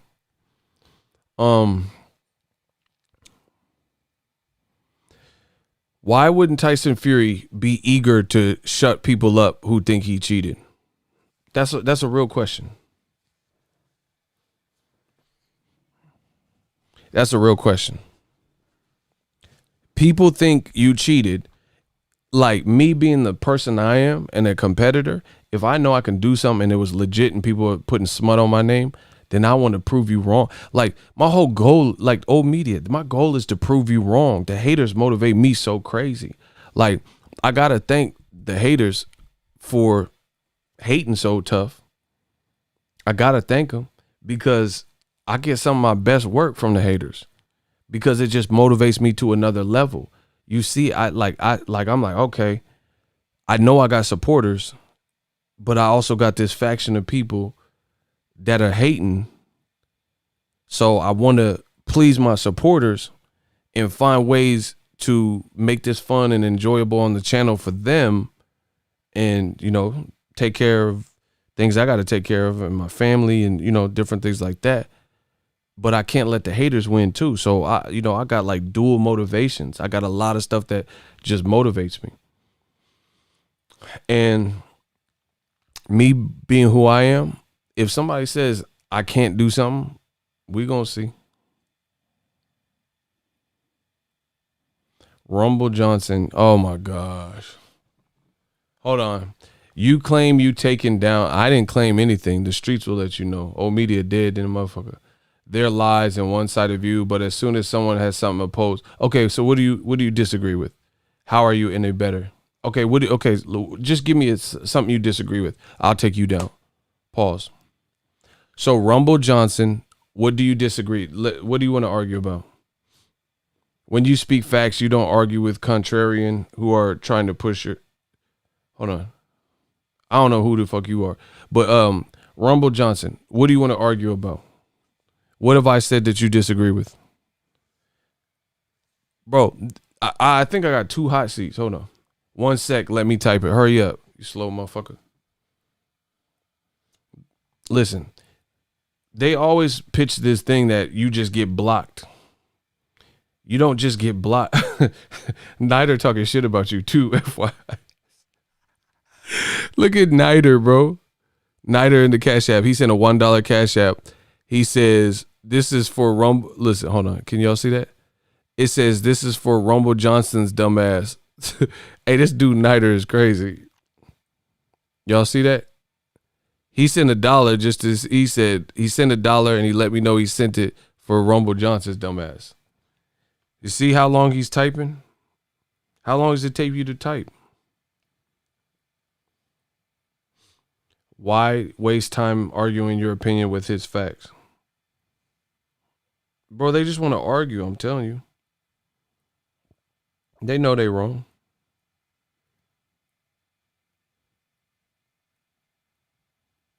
But the money keep coming in. Look, the money keep coming in. We got a $9 Cash App.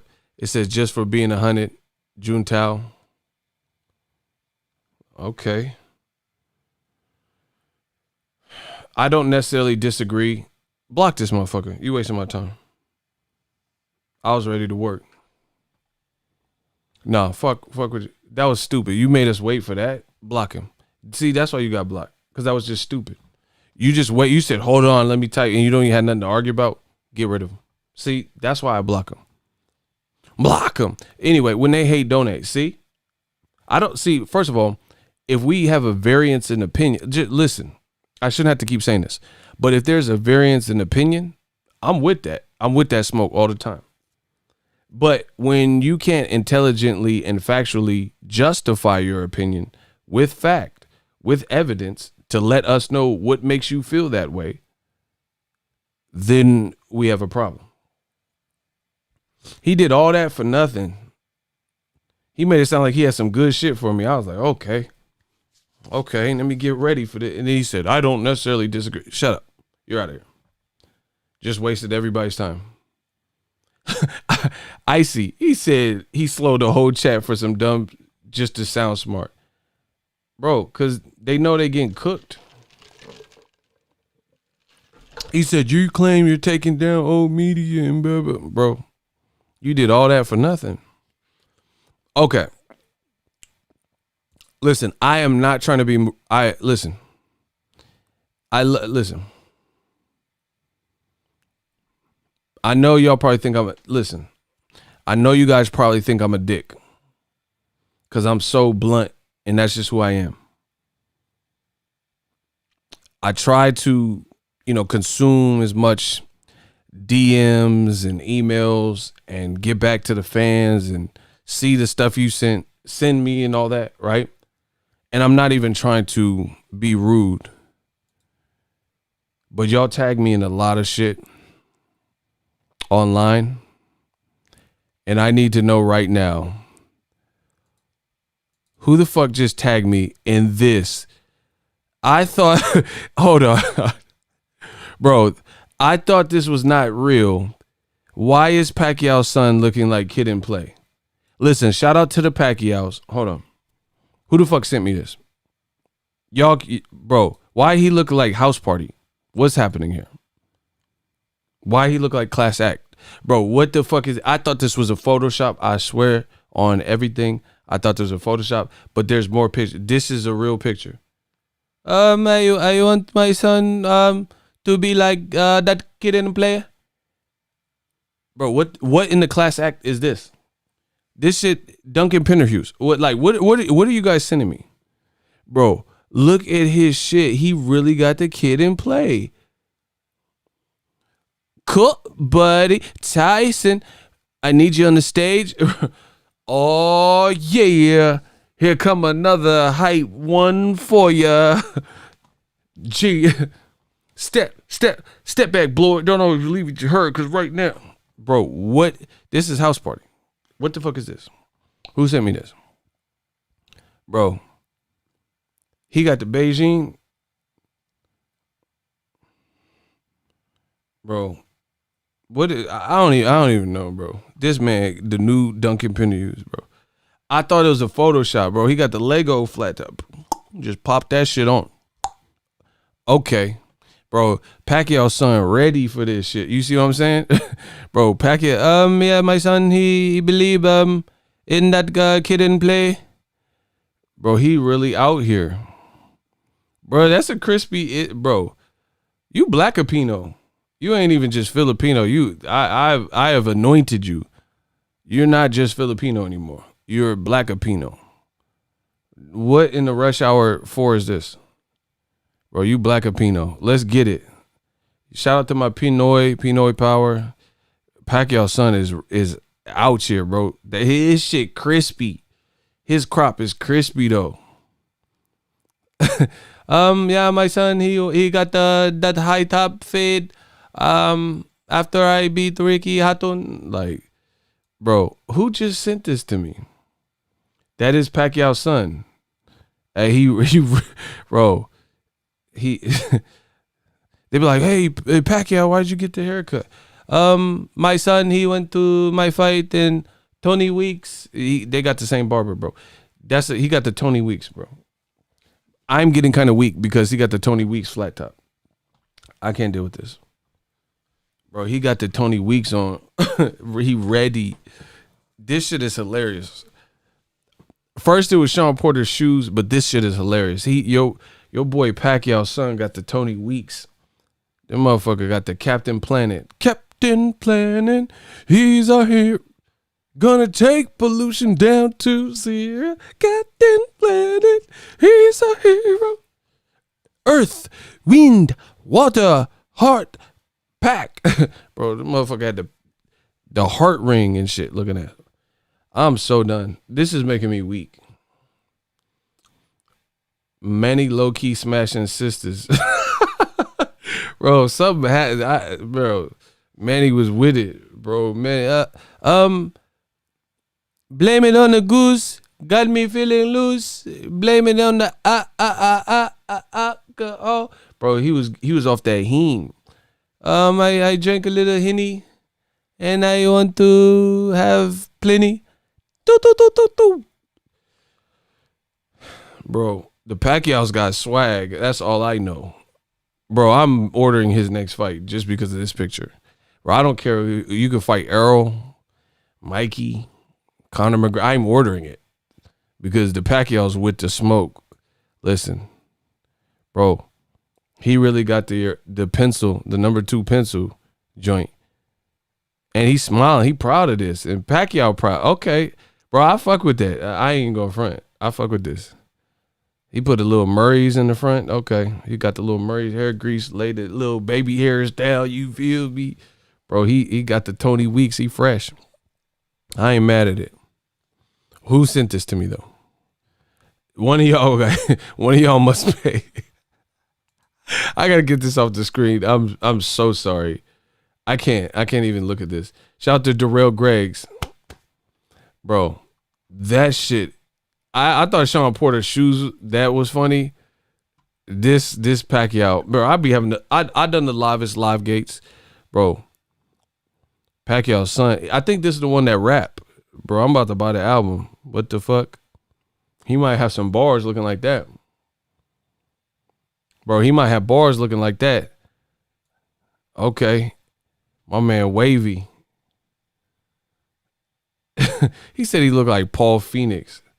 Bro, he got a black barber. Nah, actually, I know some other dudes that don't cut. They got hands too. Bro, he went to a Dominican barber in Washington, and he went in the Heights and shit.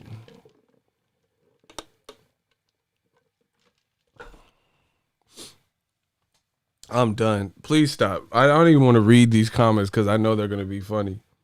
I don't even have the energy. Please don't do this. I don't have the energy for this right now. I really don't. I need Pacquiao to get a flat top like that. That shit'll be lit. I'm ordering Pacquiao's next fight.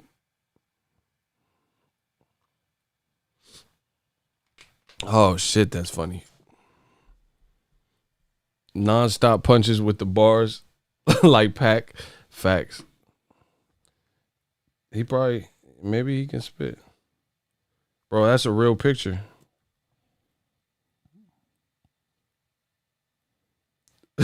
June Tao said he crispy. I'm getting delirious. I can't even. Bro, he really is crispy. Look. Bro, I thought it was a fake picture, bro. Until, look, it's real. Because, look, he got different angles of it. Bro, he got that fucking Adesanya style bender shit. Man, Pacquiao good. He a good ass dad. I like this picture, bro. He got he the new style bender. Told you.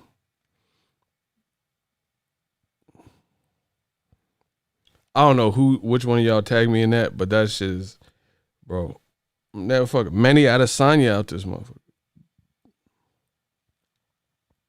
That is hilarious. Whoever tagged me. Bro, him and Tony Weeks got the same barber. I'm trying to tell you. Y'all don't want to believe me. Well, let's talk about Crawford. Shall we?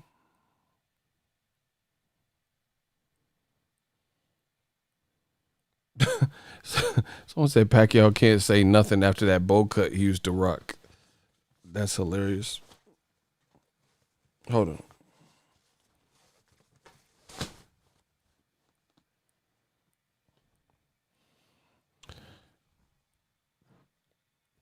Someone said, do we have to? Yeah, man. First of all, this picture shows me that Crawford is not getting the Pacquiao fight. This proves that I don't know why, but I just feel like this picture proves this picture proves that Crawford ain't getting the fight because his son too wavy. So this picture to me proves that Crawford is not fighting Pacquiao next because his son, bro, that Al Heyman money is changing the family or something. Bro, this Al Heyman money might be different. I've never seen Pacquiao's kids with sliced up and blended like this. So I feel like Crawford definitely is not getting the fight based on the aerodynamics of this flat top right now that I'm looking at. I will never stop. No, I'm saying he too crispy. His kid got Beijing and his shit.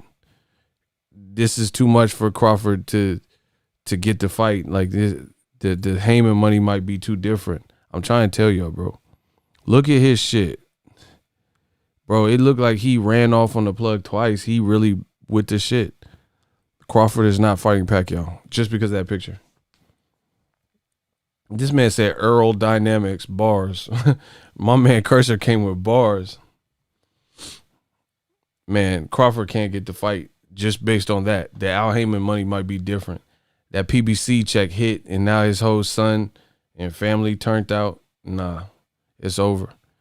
Crawford, you got to fight somebody, the Omaha Recreation Center. His son too drippy. I'm just telling, listen, I like Crawford, but his son too drippy. Bro, he out here like Adesanya. Bro, man, what? He out here looking like Pakisanya. Adesanya, the style bender. Bro, he been in all the styles with that Grace Jones. You know what I mean? So, Crawford ain't getting that. We know that. I'll get with Megan Good before B-Side Bud. Oh, wow. He said he's going to get with Megan Good before B-Side Bud gets Pacquiao. Kamal destroying you. Megan Good was fine. She was in Friday, too. Rest in peace of Debo. Pops Witherspoon. Bernie Mac. Let's go. Can we get the likes up? I don't even know where we're at in likes, but can we get them up? I don't even feel like asking for the likes. Bro, Pacquiao's son, this is too much. This is like draining.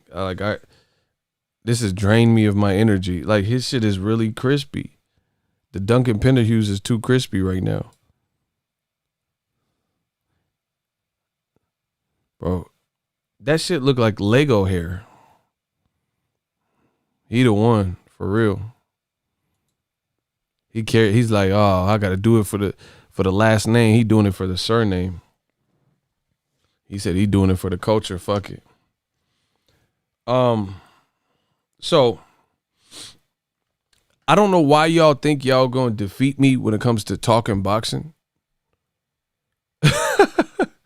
Cursor said he Gumby fresh. I'm done. I can't even look at this no more. This man called it, he said the Gumby cut. Remember Flex from Juice? Bro, he do got the juice.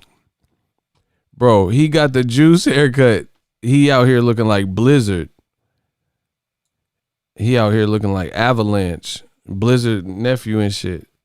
You wanted all the juice. Bro, He out here with the crispy one. He got the Bishop shit. Man, what? Or we all go down unless we crew. Ain't no one man above the crew. You know that shit. Bro, he got that Bishop. Man, what? I'll hold on to the gun. Why should he? Cause I already got it, motherfucker. We doing it Saturday night, bro. He got the Raheem. Hey yo, Raheem. What's the big idea? You telling the cop. Bro. Remember Radames? He said, hey yo, Bishop, Chinatown, motherfucker. What's the big idea telling the cops? I killed Raheem. Listen, I ain't tell the cops shit.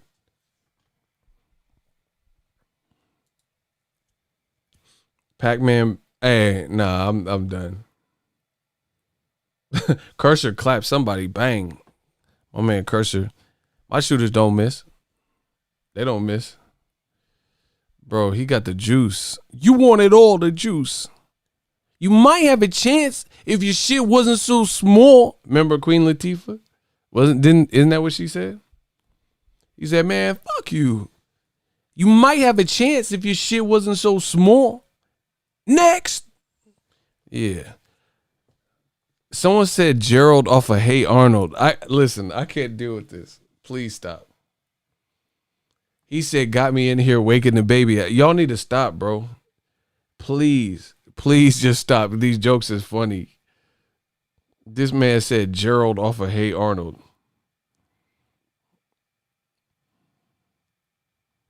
I can't even. Bro, Al Heyman is really dropping bags off because he got, bro, Al Heyman got that bag.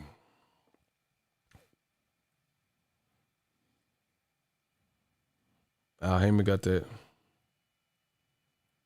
He got that bag for him. Kamal Oz said, good to see the numbers for A-Side Arrow. The haters is mad. Yeah, I seen that. Listen, let me talk about that. They got me back on track. Hold on.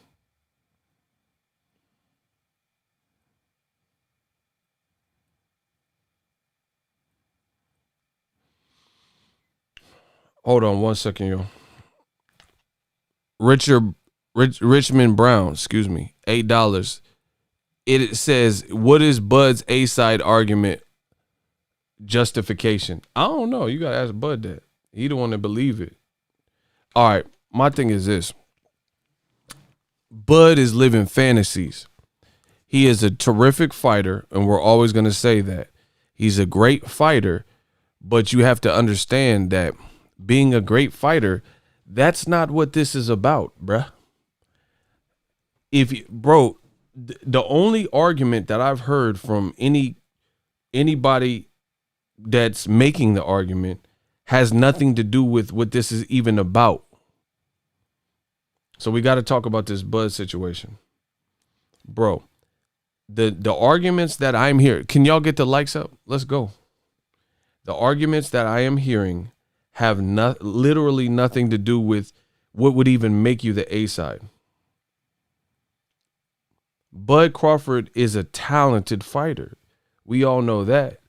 But that's not, being a skilled fighter is not getting you like the bag in 2020. Like, people, listen, first of all, be weary of anybody who is constantly bringing up old ass fights in these arguments and old ass fighters. Oh man, but Ray Robinson, he did this and man, what? Bro, what are we talking about? I need y'all to tap in with me on this. You have to definitely, certainly be weary of the people who are bringing up fights that are half a century or better old, right? Because to use that argument, we're talking like Ray Robinson. What the fuck are we talking about? Bro, it's closer to 2040 than it is 1940. Do you see what I'm saying?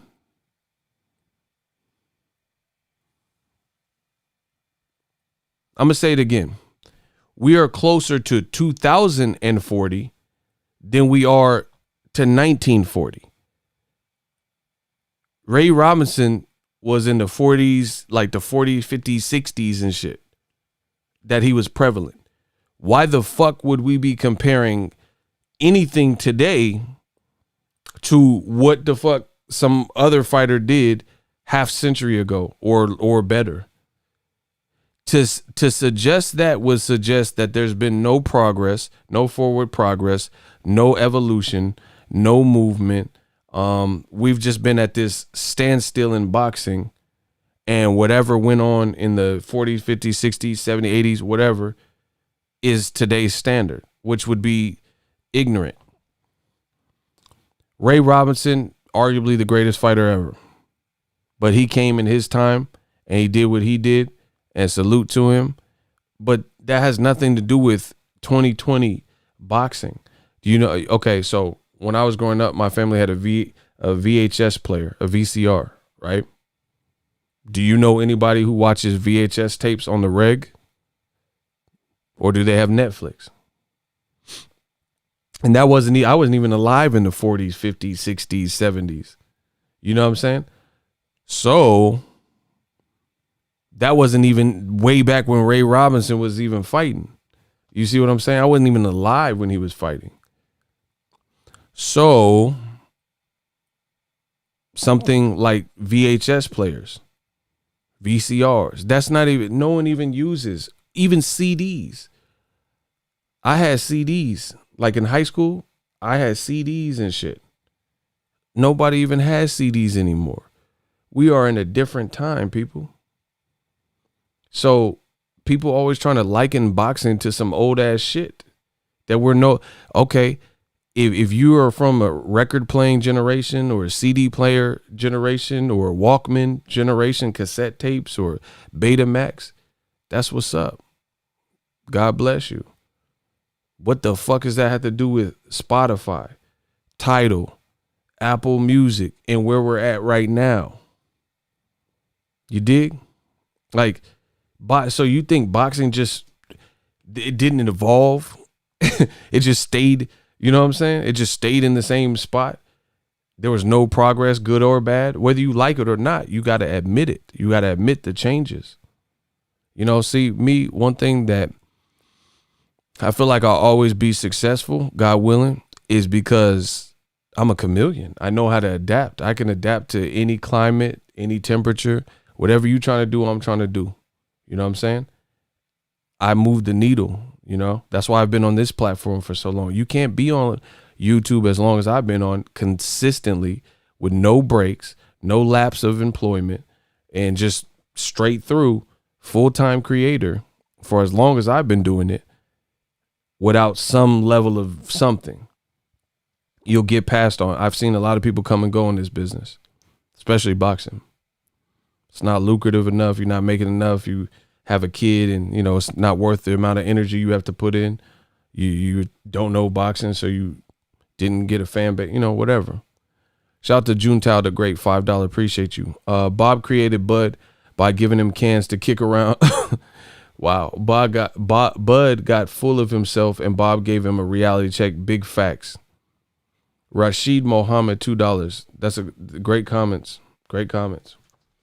Bro, this top rank conditioning, that's what I'm going to call it. Top rank conditioning is no longer the actual wave. It's like telling people, don't get Spotify. Don't get Nipsey Hussle's album or Lil Baby, the Baby, you know, album, you know, on Apple Music. Go get you a CD player and a CD. And someone's like, why should I get a CD player and a CD when I got Spotify? I got Apple Music. I got Pandora. Boom, boom, boom. Block King Badsha. Let's get the likes up. In boxing, no matter if you like the Tyson era, Ray Leonard era, whatever, we're no longer in those eras.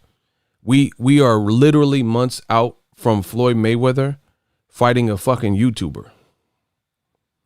Hate it or love it, the underdog's on top. A white kid from Ohio and his brother make more money in boxing than actual boxers. And they haven't dedicated their whole life to it.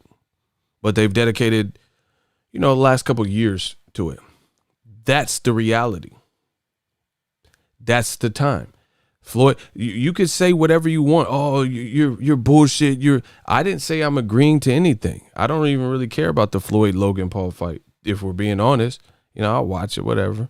But I don't, I want to see good fights and real fights. Block this dude that said, fuck that ego. We going to get you out of here. Listen, when they hate, donate. Let's get the likes up. And when they hate, donate. I put the Cash App on the screen. $ boxing ego. The Zell's on the screen. Directed by ego at gmail.com. You can choose to live in some past world or whatever, Sugar Ray Leonard, Ray Robinson, Julio Cesar Chavez era, or you can be a realist like me and know the era of boxing that you're in right now. The fact is, there's money there. Floyd is fighting a YouTuber who's been boxing less time than Danny Garcia, less time than some of your favorite boxers. But the thing is, Logan Paul and Jake Paul are making more money than some boxers, for sure. For sure. And they have options too. You know what I'm saying? Whether you like it or not. The fact is, Pacquiao could fight a Conor McGregor in the near future. That's a reality. So you can choose to live in it or not. So going back to Bud has been, in my opinion, conditioned by the top rank. Shout out to Tijuana. What's up, TJ? He's been conditioned by the top rank protocol or whatever we want to call it into believing in his own legend based on the things they've told. Oh, man, fuck that. You're not going to get 40% and let Errol get 60. You deserve 50-50. You're on the pound for pound list. First of all, Terrence Crawford just got #1 on the pound for pound list on his own network when Lomachenko lost in October. The fuck?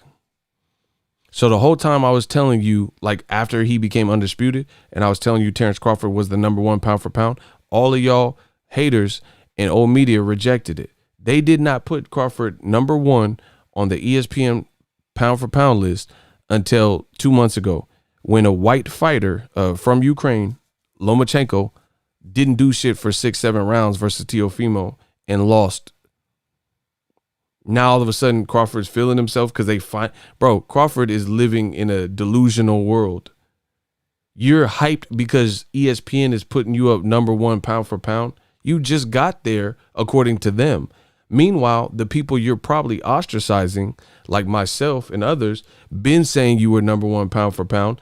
And because we, I guess, agree to disagree, he'll probably look at me or whoever else is saying anything about him as an op. But I was telling people the whole time, see, Crawford got to know who his real allies are. Real talk. You got to know who your real friends are. See, me, I would always, this is just my personal opinion. I'm not saying this because it's me. I would always rather have a person like me than the person that's a yes man. Right? A yes man tell you anything to keep you happy. I'm not. I ain't no yes man. So I would never, if whether we agree or not, I'm gonna tell you what it is. He said Terrence Crawford is brainwashed. How is Ari even up? He live on the East Coast. This man lives, sleep, eat shit boxing. Shout out to Ari. Crawford is delusional in his thinking that he, because he's a skilled fighter, is making enough waves to surpass Errol Spence. For example, Ryan Garcia, has he fought for an actual real title? Yes or no? Ryan Garcia. Has Ryan Garcia fought for a real title? Yes or no? I'm going to catch this body. This is easy. Listen, I force the world to feel like me because when I present the evidence, irrefutable. Is Ryan Garcia a real champion? He fought for a real title. Ari says no. Icy says no. So Crawford thinks because he's skilled that's all it takes to be the A side and get a crazy bag and shit. Ryan Garcia has not fought for a real title. But wait, there's more. But what he does have is a fan base. And you guys see this. This is Ryan Garcia's recent post. Ryan Garcia has partnered with YouTube, and they're doing a 30-day documentary on Ryan Garcia for his Luke Campbell fight. Yes, you heard it here first.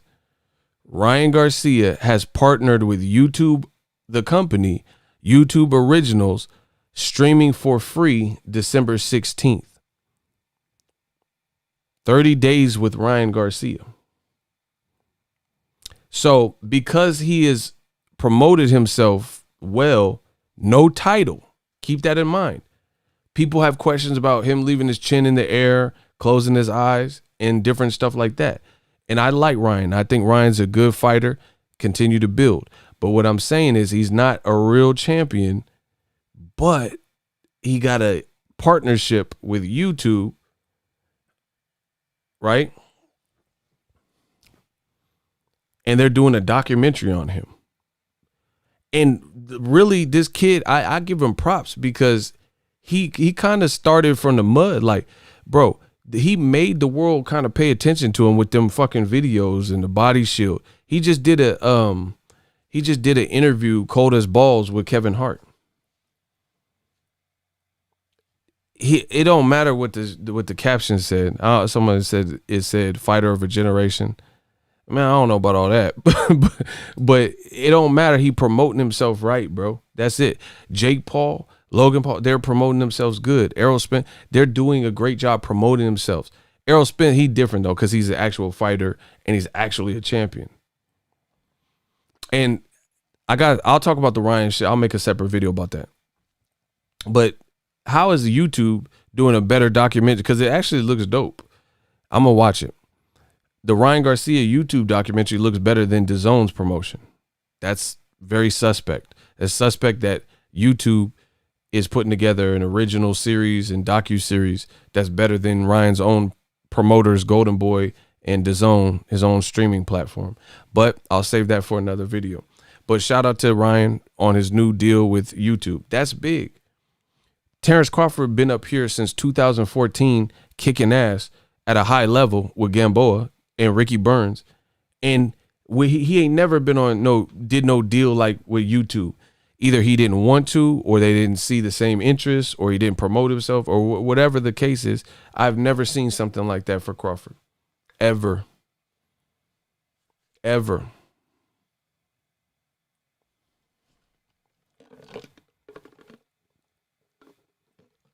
Like I said, the power of branding.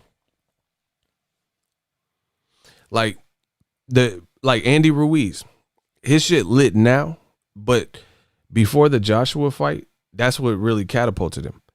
My old Instagram, I had more followers on my personal Instagram than Andy Ruiz up until the Andy Ruiz, upset Joshua, because that was just he was the first ever Mexican heavyweight champion. So branding is important, and I've always said this. That's why maybe I could work with fighters in some capacity, help them get their brands up. Not everyone does it good. Ryan does it good.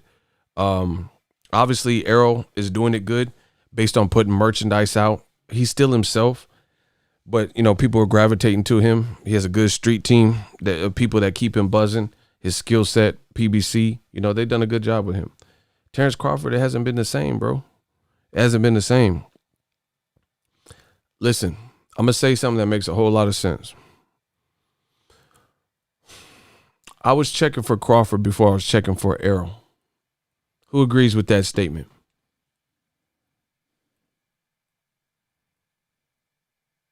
Who agrees with that statement? Who was watching and religiously checking for Crawford before they were even looking for and checking for Errol Spence?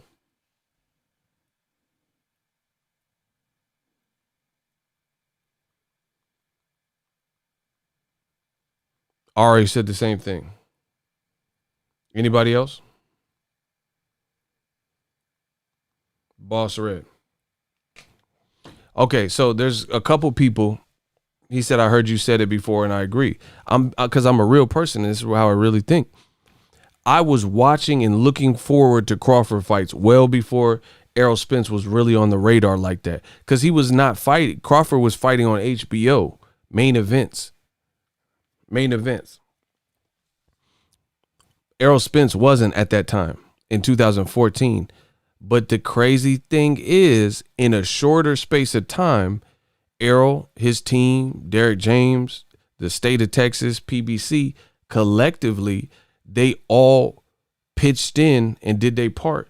And in a short space of time, Errol Spence is now on pay-per-view doing numbers and is the man in the welterweight division.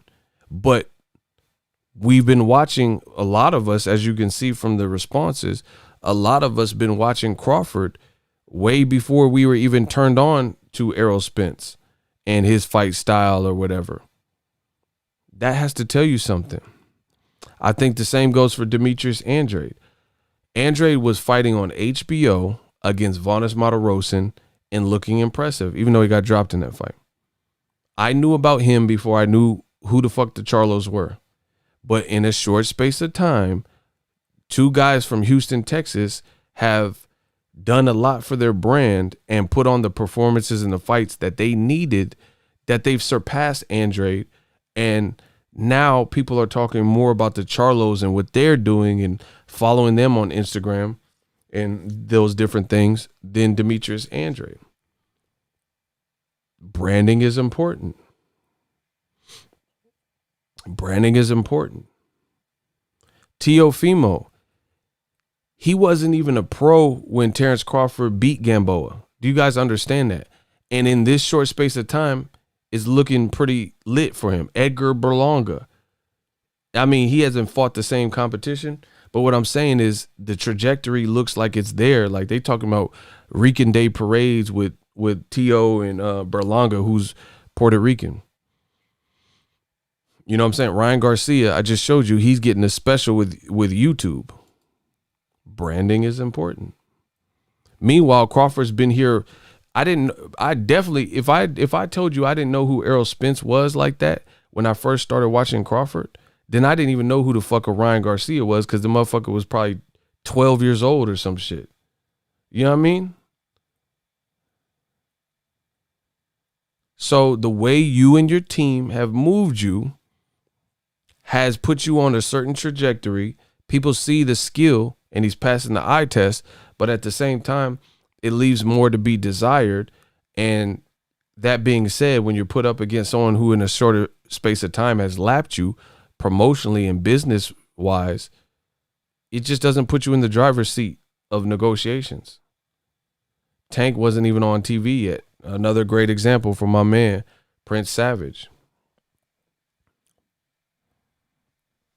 He said, same goes with Joshua. He reached a plateau after that Klitschko fight. It's all been downhill for that.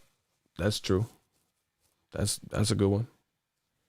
That's what I'm saying. It's how you brand. You know what I'm saying? It's not how, Kamal All said, I remember when PBC was promoting Sammy Vasquez and Errol as prospects. Facts. They were where Joey Spencer is now. And the haters say PBC can't develop talent. That's a lie. Ari said PBC overall is just killing the competition. But that's why it's going to be hard for Crawford and some of the competitors, just because Tank, just hear me out what I'm saying, bro. I watched Tank and Errol, and I've seen a maturation. I've seen the steady and gradual incline. I remember watching Tank Davis on undercards. I remember the James DeGale Badu Jack. He fought for a title on the co-feature. All that to knocking out Leo Santa Cruz on a pay-per-view. It's been a slow and steady process. Errol Spence, I forgot whose card it was, but look it up. Errol Spence fought Nacho Berisstein's fighter, Barrera. It was a Mexican cat named Barrera, and he knocked him out. That was on somebody's undercard. That was just like, let me look it up. I could find it. It's on BoxRec, I bet. So we watched all that. Terrence Crawford, his shit was, hold on, I'm gonna make the point in a second. Hold on, because I don't want to steal my own thunder. I need y'all, please smash the like button, please.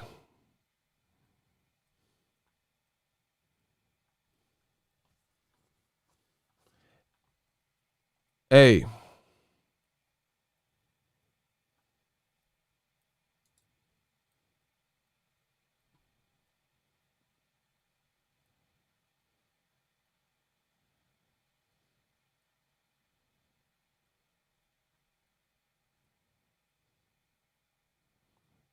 I need y'all to smash the like button.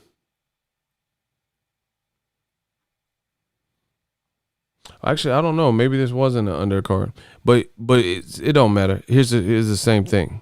Watch. This is the fight I was talking about, right? Y'all see that? Errol Spence versus Alejandro Barrera. Saturday, November 28th, 2015. I literally watched this on TV. Spence won by knockout. And he bloodied this man up. Right? Look, he later fought Chris Van Herdeen, who was on the card. And he also fought Phil LaGreco and Samuel Vargas, who he also fought those guys too. Bro, so the man was fighting in Dallas in 2015, and this was like a smaller PBC joint, right? And this was in Dallas at the Bomb Factory in Dallas. You see that? So look at the date. Errol Spence is on us. So this is a year. Listen to me. Saturday, November 28th, 2015, right? That's November 2015. That's a year after the Gamboa performance. A year after. Crawford fought Gamboa a year before that. So we know Terrence Crawford really had a head start because he was already fighting Bradis Prescott on Showtime cards or whatever, whoever's card that was. He was already fighting. He fought Bradis Prescott. He fought other dudes. I forgot the other dudes. Sangria. Ricky Burns was in 2014. Gamboa was in 2014. So he was already fighting on HBO main events a year before Errol was fighting on super small PBC cards. Boss Red says, Ego, you need to do a video about that, bro. Great info. What? I don't get what I don't know what I said that you wanted a video about. So let me know. Send me a follow-up note with that, Boss Red. But here's the point I'm making. Crawford was relevant on HBO, main event relevant, bigger card relevant, at least a year before Errol.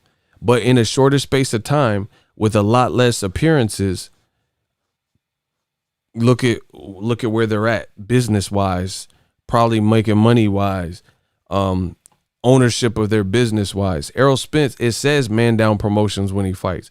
It don't say no fucking TBC Promotions when he fights. Y'all notice that? Look at an Errol Spence fight. He's selling merchandise. His street team is selling merchandise. And it says Man Down Promotions. If you look at some of the backdrops and on the ring, I think on the ring too. Y'all don't peep boxing like me. Some of y'all do, but some of y'all really don't.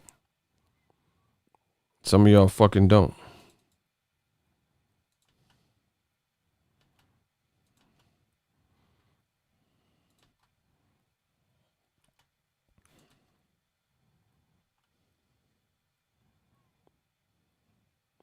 You know what I mean? And we knew about Crawford well before we even knew about Errol Spence, most of us, if you've been following boxing.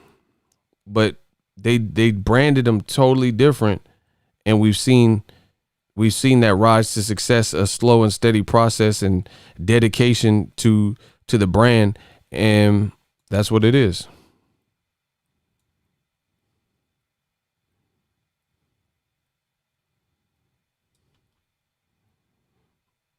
But when it comes to Crawford, he just seems content.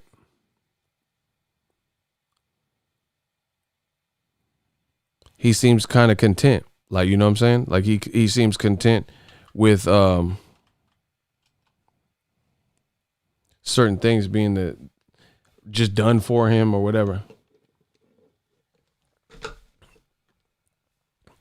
Like he rather have Top Rank do his promo. He ain't in charge of his business, bro.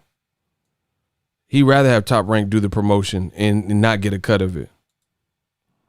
It's that simple. It's that simple.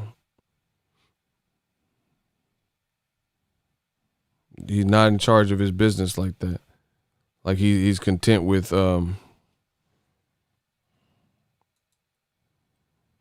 somebody else doing it.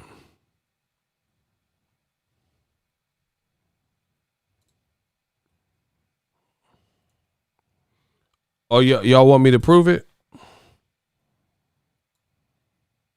Garcia on pay-per-view. Can you tell us about the journey that you have experienced y'all want me to over prove these it? past 14 months? Man, really just a lot of hard work and a lot of discipline, you know, having my family and... Hold up. Y'all want me to prove it? Okay. Y'all want me to prove it? This is what I'm known for. What that say behind Arrow? What's that say behind? Okay, so you see it at the top, says Fox Sports PBC pay-per-view. What that say behind Arrow? Y'all want me to prove it? This is what I do.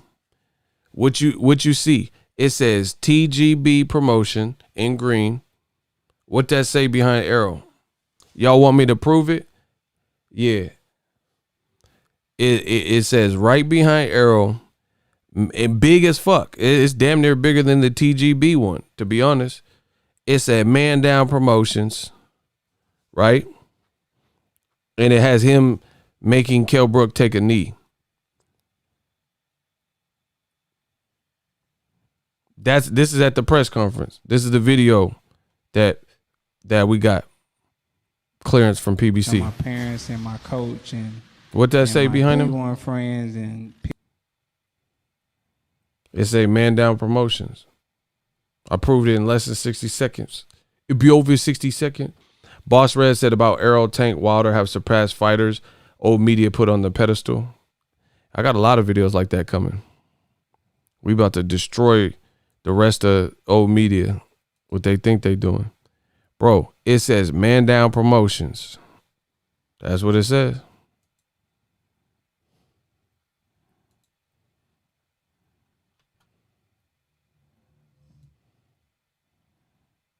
Right? I told you I didn't want to have to do this, but y'all made me. Y'all see that? Yesterday. Look, what that say? For the WBO welterweight. What that say? Top Rank? What that say back there? Geico? Top Rank ESPN? Crawford Brook? What that say?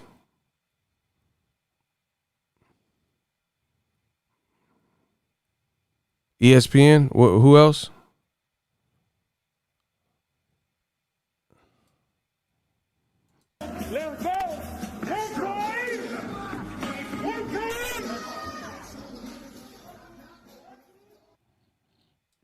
What that say? Look in the back. What does it say?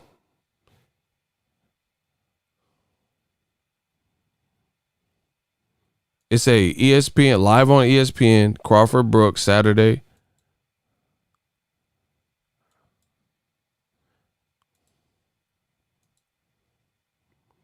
Tell me where it says TBC Promotions.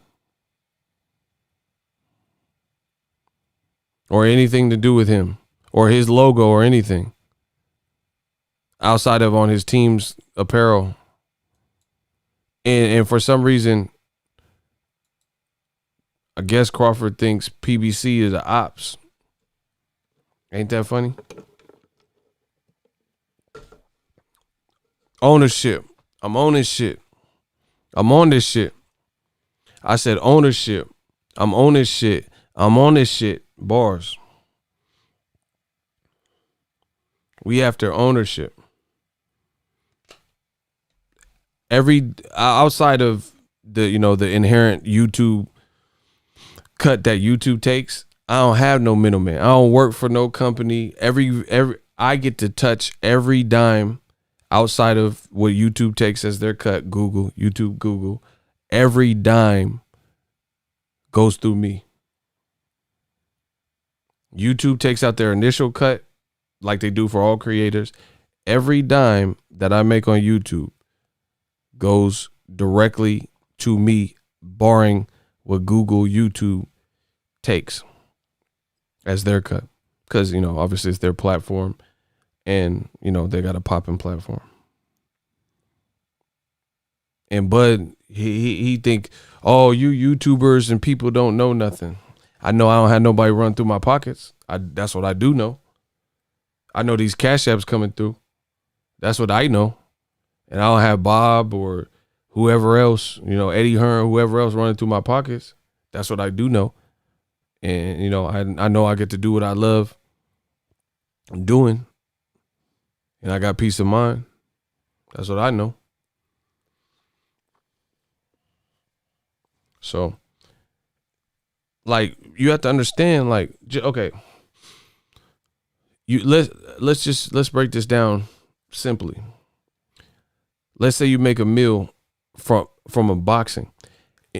If you know business, anytime you get a lump sum, one paycheck that is that much, a meal, Uncle Sam gonna take a cut, a chunky cut.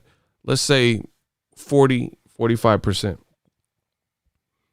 Or you're going to have to separate that money and keep it aside for when taxes come because you might owe, blah, blah, blah, right? So you have to, that's half your money gone right there.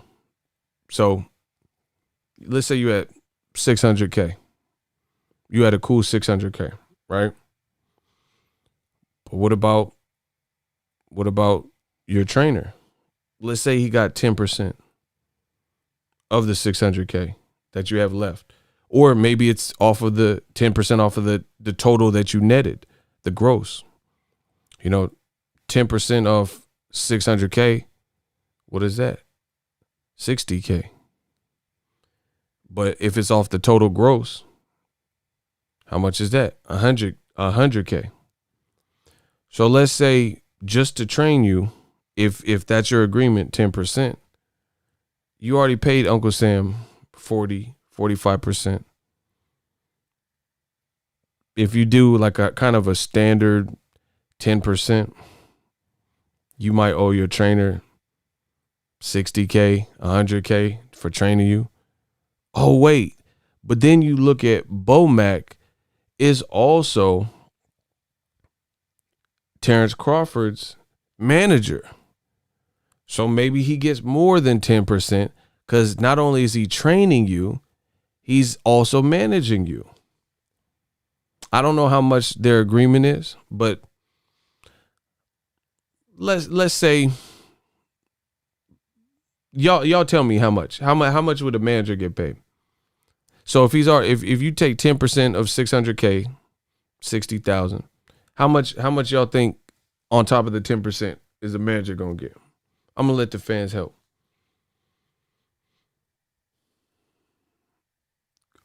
He said, I looked at my TV and the ad was just on and said, Omaha Steaks, the best steak. That's an omen from God. He said, everything in Omaha think they the best and deserve more. I'm done. That last part was hilarious. B-side Bud was a paying customer for Errol's and Danny Garcia fight. Hashtag it's over. Let me put Kamal on the screen. That's accurate. He said another 5. Okay, so if 10% was 60,000, let's say, because he did set aside the money for taxes, 10% of the 600K, that's 60,000. And then my man said, let's say another 5. So that's 30,000. Right? Damn. So you lost almost half of your money off rip off the 1 million, off of the 1 million to taxes. 45%, that's half. That's pretty much half. But we said 600K, whatever. So a little less than half. Then 60K to 100K to your trainer, right? We'll say 60K. But then Bomac is a trainer and a manager, so you got to pay him for that. So let's say for the management portion, I don't even know what is he manage per se. You know what I'm saying? I don't know their arrangement, because is Bomac setting up fights, or like did Bomac pick Kell Brook? I don't really understand how that works, but I know percents. So if 10% of 600 is 60K, half of that's another 30. So that's 90K. That's roughly, and that's saying those are the accurate percentages. You see what I'm saying? So I'm just going to round it to the nearest whole number. I'm just going to say, instead of 90K, because I don't know the exact percentages, I'm just going to say 100K. So Bomac getting 100K, taxes getting half your money. Oh, shit. What about sparring partners? What about nutrition? What about Crawford? He trains in Colorado and he live in Omaha. Oh, shit. What about, I think Crawford has more trainers than just Bomac. I think he has that Mexican dude. I think he's Hispanic. I think he's a Mexican dude. And another black trainer. Whatever they're getting paid. Oh, shit, you got to keep the lights on in your gym. You got to pay, I'm sure some rent, unless you just bought the building and you know what I'm saying? That shit add up, yo. That shit add up. Then you gotta hit up Fight Label to get a fly ass fit, or one of these companies, so your trunks and robe look dope. That's gonna cost you. You wanna look fly. You want all the team to have the track suits. That's gonna cost you, with the embroidery, with the Chanel patches. That's gonna cost you. That shit add up quick, yo. Oh, you need some tough sparring, because you about to fight Kell Brook. You don't know if he's the best version. You might need to fly a couple guys in for sparring. You probably got to pay him, maybe house him, give him somewhere to stay, a hotel, or apartment, or Airbnb, whatever. That might cost you. Like I said, nutrition, food. You might have to feed the whole house, your sparring partners and stuff. I'm telling you, this shit add up. And then Bob Arum, what's he getting? 30%? Well, I mean, how much did he take? 20%? Listen, you can't just have, if you look at your checking account and you just have debit, everything's a debit, everything is a withdrawal, a debit, your money's going, you got to start putting money into your account. You know what I'm saying? Like, that's what I try to do. Like, if I have a lot of debits with my money, then I try to, like, okay, let me get rid of, I need to sell this old gear. So I sell my old camera or something. That's positive income. Okay, I got some money from this. I got some money from these Cash App. That's positive income. And, start making some deposits. Oh, somebody paid me back some money they owe me. That's positive deposit. I don't like when I just see negatives in my shit. Yeah. You get it? I don't like that. Where it's just like subtract. Starbucks, this, Chick-fil-A, boom, boom, boom. Bill, subtract, gas, subtract. I don't like seeing just subtractions now. So, to each his own. But I think Crawford, he got to get more in tune with his business. He got to get more in tune with his business. He been out here longer than a lot of dudes, bro. He been out here longer than a lot of dudes. And I think he's making, let's say he's making great money, but he also has expenditures. And if I'm not mistaken, you can ask Crawford and his trainer about this, but I think he had some kind of deal with his first trainer before Top Rank, like where he owes his first trainer some money. I don't know if it's paid off, but I think he owes his first trainer money, when it comes to because Top Rank took him. And I think they were in the courts about it. But you can ask them on that. You see what I'm saying? All this shit add up. All this shit add up. So you got people run through your pockets. You got legal retainers because Top Rank was sent some letter by a lawyer. So you might have to pay for that for them to write up whatever they sent to Top. You see what I'm saying? All this shit add up. You got kids. You got a family. You got buy your mama a car. All this shit add up, yo. I'm telling you.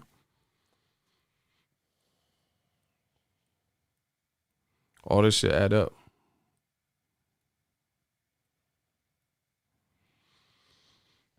But when it comes to like the Errol Spence, there's no argument for your skills are great, but your skills are also great against lesser competition than what Errol has been recently fighting.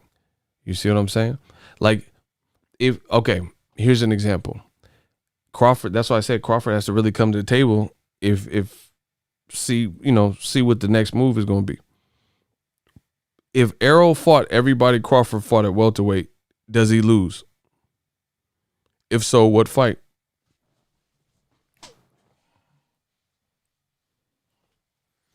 I'm going to ask you again. If Errol Spence fought everybody Crawford fought at welterweight, does he lose? If he does lose, then who would have beaten him that Crawford has faced? Go. My man Cursor, he said, hell no.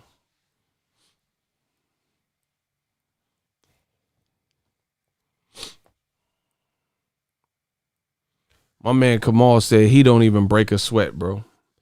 So that's why we have to rate your competition, especially when we're talking about this A-side shit. Bro, name one person Crawford fought at welterweight that you really think would have beaten Errol Spence at the time when Crawford fought him. Amir Khan? You think his chin will hold up? You think he could deal with the body shots?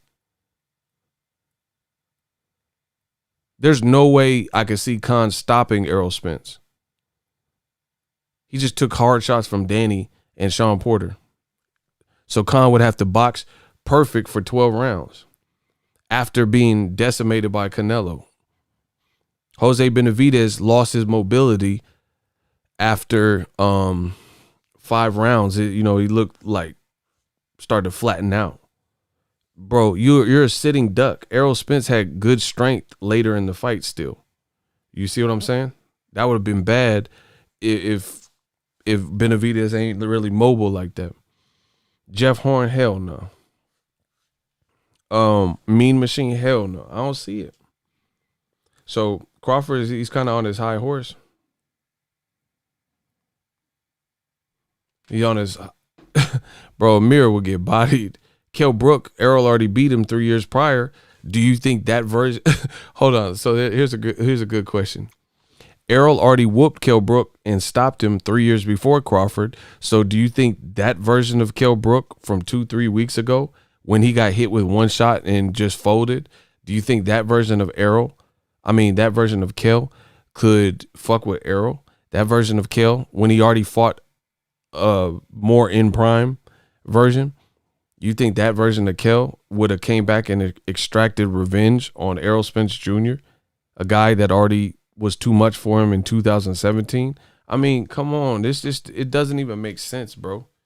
Errol stopped him in 2017. That fucking Kell Brook would have got destroyed. I don't even think Errol would be down 2 in 1 round. Bro, by the 3rd round, car crash Errol, coming off the car crash, round 3, Errol landed this crazy ass punch on Danny Garcia that made him stumble and rocked his shit off balance. So I don't even think Errol would have been down on the cards or anything. I had Kell Brook beating Crawford 2-1, and then I gave the 3rd and 4th round, of course, to Terrence Crawford. Well, 4th it ended. Man, Errol was landing mean shit in round 1, 2, and landing haymakers in round 3. Man, Kell Brook would be toast. That version of Kell Brook probably is a bit weight drain, not having to cut that extra weight. It just would have been bad, bro.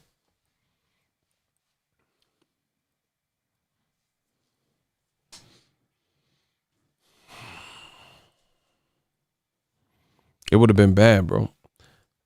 So what else does that leave? That leaves Crawford's prior accomplishments at 35 and 40. And those are great for Crawford's personal, treasure trove, but that don't have nothing to do with giving you the A-side leverage at the division you want to fight him, where this man is the man at that division. It's just, it don't make sense. More belts, more elite names, and tougher competition. Okay, the fact that Crawford does Instagram lives and says, man, he's snitching on himself. Listen, I'm really starting to wonder what's going on in Omaha, bro. And that's not a diss to Omaha, because I've been there. I've met some great people. But what I'm saying is the logic. I don't know if it's like a small town logic or, we're just backing our person and we don't care if it makes sense. But the Omaha logic is tripping me out. And I'm a bit confused because I'm a bit confused with the latest news. Crawford is talking like he has Errol Spence's resume at welterweight, and Errol has his resume at welterweight. That's what it sounds like to me. He's like, I don't need him. He need me. Based on what? Why? So if what you've done at 35 and 40 was so triumphant, why'd you even move to 47? If no top fighter or who the fans feel is the other top fighter outside of you, if they need you and you don't need them, make that make sense. I'm going to ask you again. That's why I told you they can't fuck with me. If you accomplish so much in your career at 35 and 40 with the undisputed shit, why did you even move up if you have nothing else to prove? To the point where you're going to say the other top guy, I don't need him. He need me. I don't need him for my legacy. So why'd you move up? You've already done everything you needed. You don't need to prove nothing else. So what'd you move up for? It's a bad look. And then you still keep calling his name out and calling Pacquiao's name out. 2 fights you're likely not going to get next. It's too all over the place, yo.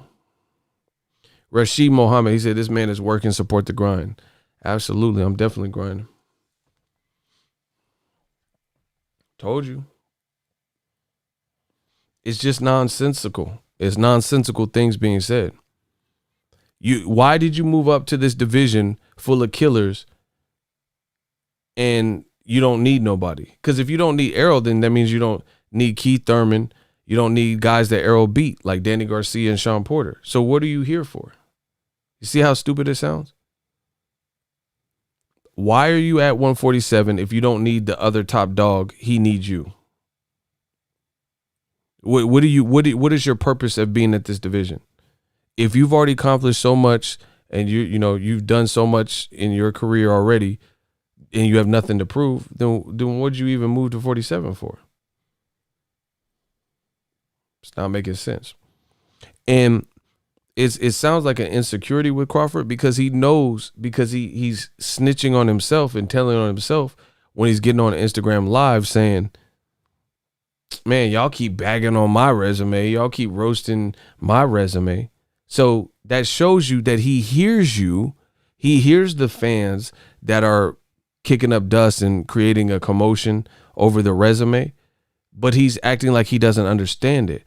But my advice to Bud, and you could say, oh, who are you to give advice to Bud? But my advice to Bud, if I, in my humble opinion, is if you keep hearing people say this same thing, maybe you should listen. Maybe you should listen. If people are saying, don't resign, weigh your options first. You need to step up your resume. Why would everybody in the world just be after Bud to the point where they're just saying it? Like, if so many people are saying the same thing, like, okay, let's say I go to an old town in England and everybody I talk to says, hey, we see you're traveling up this gravel road. Don't go to that house on the left. 227 Elm Street. Please do not go in. And I'm like, why? And they said that house on 227 Elm Street on the left side, it has this big red roof. It is haunted. Don't go there. bad things happen there. Why would you not heed the warning? If multiple people that live in this area told you that house on the left, 227, with the big bright red roof is fucking haunted, people go in there and die and come up missing, and you know, they end up traumatized with PTSD. What the fuck will I look like going in there just to prove them wrong and spite them? That's Bud Crawford. That's Bud Crawford. Everybody keeps saying certain things, and you could tell it's getting back to Bud Crawford because he's repeating it. Y'all keep saying my resume ain't this, and I ain't fought nobody. Y'all saying I need to go to PBC. Y'all saying I need Arrow. So he's snitching on himself and telling you that he hears what you're saying, but he want to see for himself. He's so stubborn. He want to see for himself if that house is really haunted. And I feel like foolish pride. At some point, maybe it doesn't behoove you to just go against the grain. Like Bud seemed like one of those type of people. Everybody loved the new iPhone 12. And you know, Apple's trying to sponsor him and give him a new iPhone 12. And he's like, nah, just because everybody's bragging about this phone and he going to get an Android phone just to be different. You ever meet them people like that? Like, bro, you can do an Apple sponsorship. You ain't even looked at the new phone because it ain't hit the stores yet. It ain't on the shelf yet. It's raw. The people who have tested it love the phone. People who had the last version of the phone love the phone. And Bud just trying to be different. So he like, nah, I don't want that. Man, fuck that. That's what Bud seemed like to me. You just got to get the Android Note 5 2 plus ice cream and all that weird shit that Androids have. Just to spite everyone. Everyone else is like, man, I love my iPhone. The camera quality is great, easy to navigate. You know, easy interface. Apple is smooth. I never have any problems. No viruses, no nothing. Frequent updates. The emojis are great. Apple Pay is great. And Bud just like, nah, I got to have this Android Samsung Galaxy Note 2.1. Good luck with that. B-side Bud sounds like a bootleg Aesop with his rants. Wow. That's what Bud seems like to me, bro. You don't cut off your nose to spite your face. You know what I mean? And that's what it seems like Bud does. He gonna cut off his nose just to spite his face. Like, I get the competitive streak and, you know, proving people wrong, but sometimes people can prove, as competitive as Bud thinks he fucking is, there's other people out there like that. And the fans gonna fuck around and prove you wrong. You'll never win. Bud Crawford will never listen. Bud Crawford, if you ever see it, you will never win. You will never win the battle versus the fans. You know why? Because you can't tell the fans what they want to watch and what they pay for. The fans going to tell you what we're willing to pay for. So no matter how great you are, no matter how skilled you are, no matter how competitive you are, that's one battle you cannot win because you can't speak for the people. You could do whatever you want. True. You could resign, not resign, fight this guy, fight that. You could do whatever you want. But you can't win that battle, bud. You can't, because we the people anoint who we're going to spend our hard-earned dollars with. If I wanted to, if there's a fighter that I don't respect their movement, I'll cut this shit off. Game over. You'll never win.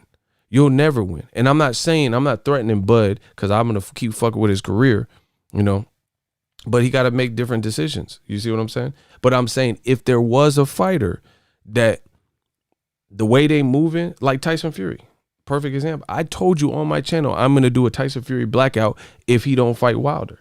I ain't lying. Don't fight Wilder. I don't give a fuck. Don't fight him. I ain't watching this shit. I don't care who you fight. You can fight RoboCop. I'm not watching this shit. I bet you. So, Bud, you can't win. You can't win because you can't control the people's pockets. We put you in the position, or any other fighter. If kids and motherfuckers and girls and shit want to watch Ryan Garcia, they're going to watch Ryan Garcia. You know? You got to give the people what they want. It's non-negotiable. So it don't matter how competitive or stubborn or hard-headed or game bred Bud is, you'll never win because the fans put you in any position. Like, okay, for example, I'm telling you shit as I know it. If everybody on my channel says, hey, Ego, you got some cool videos, you got a dope voice, I like what you're doing, but you need a new microphone because my ears are bleeding because your audio sounds distorted. Right? And I'm like, nah, fuck that. I ain't getting no new mic. This mic good enough. This is a good ass mic. And then multiple fans are all coming to my channel saying your microphone, you're clipping is blowing my speakers and tweeters, and I'm not, I want to hear what you had to say, but it's mighty hard for me to hear. And I'm like, nah, I ain't fixing my sound. My shit sound good. And I don't even look into it. I don't care. Okay, then I'm going to lose. I'm going to lose because you guys are the ones that put even content creators in a position by consuming the content. So what the fuck do I look like when if everybody's complaining about my audio or visual quality, it's like choppy or messed up, and I'm like, nah, this shit good. I don't care what you talking about. I mean, you're going to lose because the fans are going to just, all right, I'm keep doing that. And now I'm going to this other channel and I'm going to watch that. And I'm going to give them my super chats. I'm going to give them my Cash App. I'm going to give them my viewership. I'm going to take my shit elsewhere. I mean, it's like a store. Bro, listen, and I'm not comparing Bud to Walmart, but this is an analogy. Best believe I'm a grown man. If Walmart get to tripping, I'm going to Target. I already want to go to Target because Walmart be tripping. Motherfuckers be ringing up shit hella slow. But if Walmart gives me a special reason to definitely go to Target, then I'm definitely, like, if they start treating me like shit in a Walmart, oh shit, I'm definitely not shopping with you. You ever have a place like that where like it's a restaurant, food could be good. See, but listen, now I'm cooking you. You listen, you can go to a restaurant and the food can be A1, superb. That's Bud Crawford. As a fighter, you A1, you superb. But if that restaurant call you the N-word, I don't give a fuck how good the food is. You see what I'm saying? If you go to a restaurant, you see roaches back there, I don't give a fuck how good the food tastes. Motherfucker, y'all got roaches. If y'all don't get, the Orkin man or somebody in this bitch, and y'all got rats and roaches back there, and you don't have no hygiene or no cleaning standards, then I don't give a fuck how good the food is. I'm not coming back to this motherfucker and ratatouille back there. You see what I'm saying? So certain things you have to fix. If people are complaining, hey, I came to your establishment, y'all got fucking ants all on my table, there's roaches crawling up my leg, or I seen a rat back there, you have to fix it. That's Bud Crawford. You have to fix this. You trying to play a game like, oh, I'm gonna fight who I want, make decisions I want, I'm gonna do that. Enjoy. We'll see how that works out for you, bro. We the fan, we the people, we the one putting money back into the game. You know what I'm saying? You can never forget that. And fighters are a dime a dozen. There's, Top Rank got one fighter that lose, then they got Berlanga who's knocking people's brains out. You know what I'm saying? So you can never be like that in something that's a continuous flow. There's always going to be other fighters. Like if Bud get to tripping, some people will check out and say, fuck it, I'm checking Jaron Ennis. That motherfucker nice. I promise you. If Bud don't get the, if Bud don't fight the people that we're telling him to fight, or his team can't make it or whatever, some people are going to check out and say like, man, I like Bud, but that kid, Jaron Boots Ennis, he a problem. And where he's at in his career, he's fighting the people he need to fight. You know what I'm saying? He fighting the people that he need to fight. Chris Van Herdeen at this point. That's how the game go, bro. Or Ryan Garcia, he just knocked out Luke Campbell. I'm checking for him, or Errol or whoever. So the fighters, they can never feel like they're bigger than the sport of boxing. My man Rob G Film, he said, damn, I had the same situation with my BTS photographer. He delivered photos super late. I told him, look, it doesn't matter how talented of a photographer you are when you deliver super late. And that's a real life testimonial and story. Carson said he playing chicken with career suicide. I already skipped out on Bud versus Khan and Brooke. No joke. See, that's what I'm saying. You can't, bro, you have no choice but to please and provide what the people need you to provide at least some of the times. And that's how I think people are getting with Bud. They're like, man, he's talented, but he's knocking everyone out. I got to see him against a Porter or Keith Thurman or, you know, somebody that I would really get a gauge on it. And that's it. It's that simple. So you can never just be like, oh, I'm, you know what I'm saying? I'm above that. The man said he didn't watch 2 of your fights in the last few fights. Anyway, that's my shit.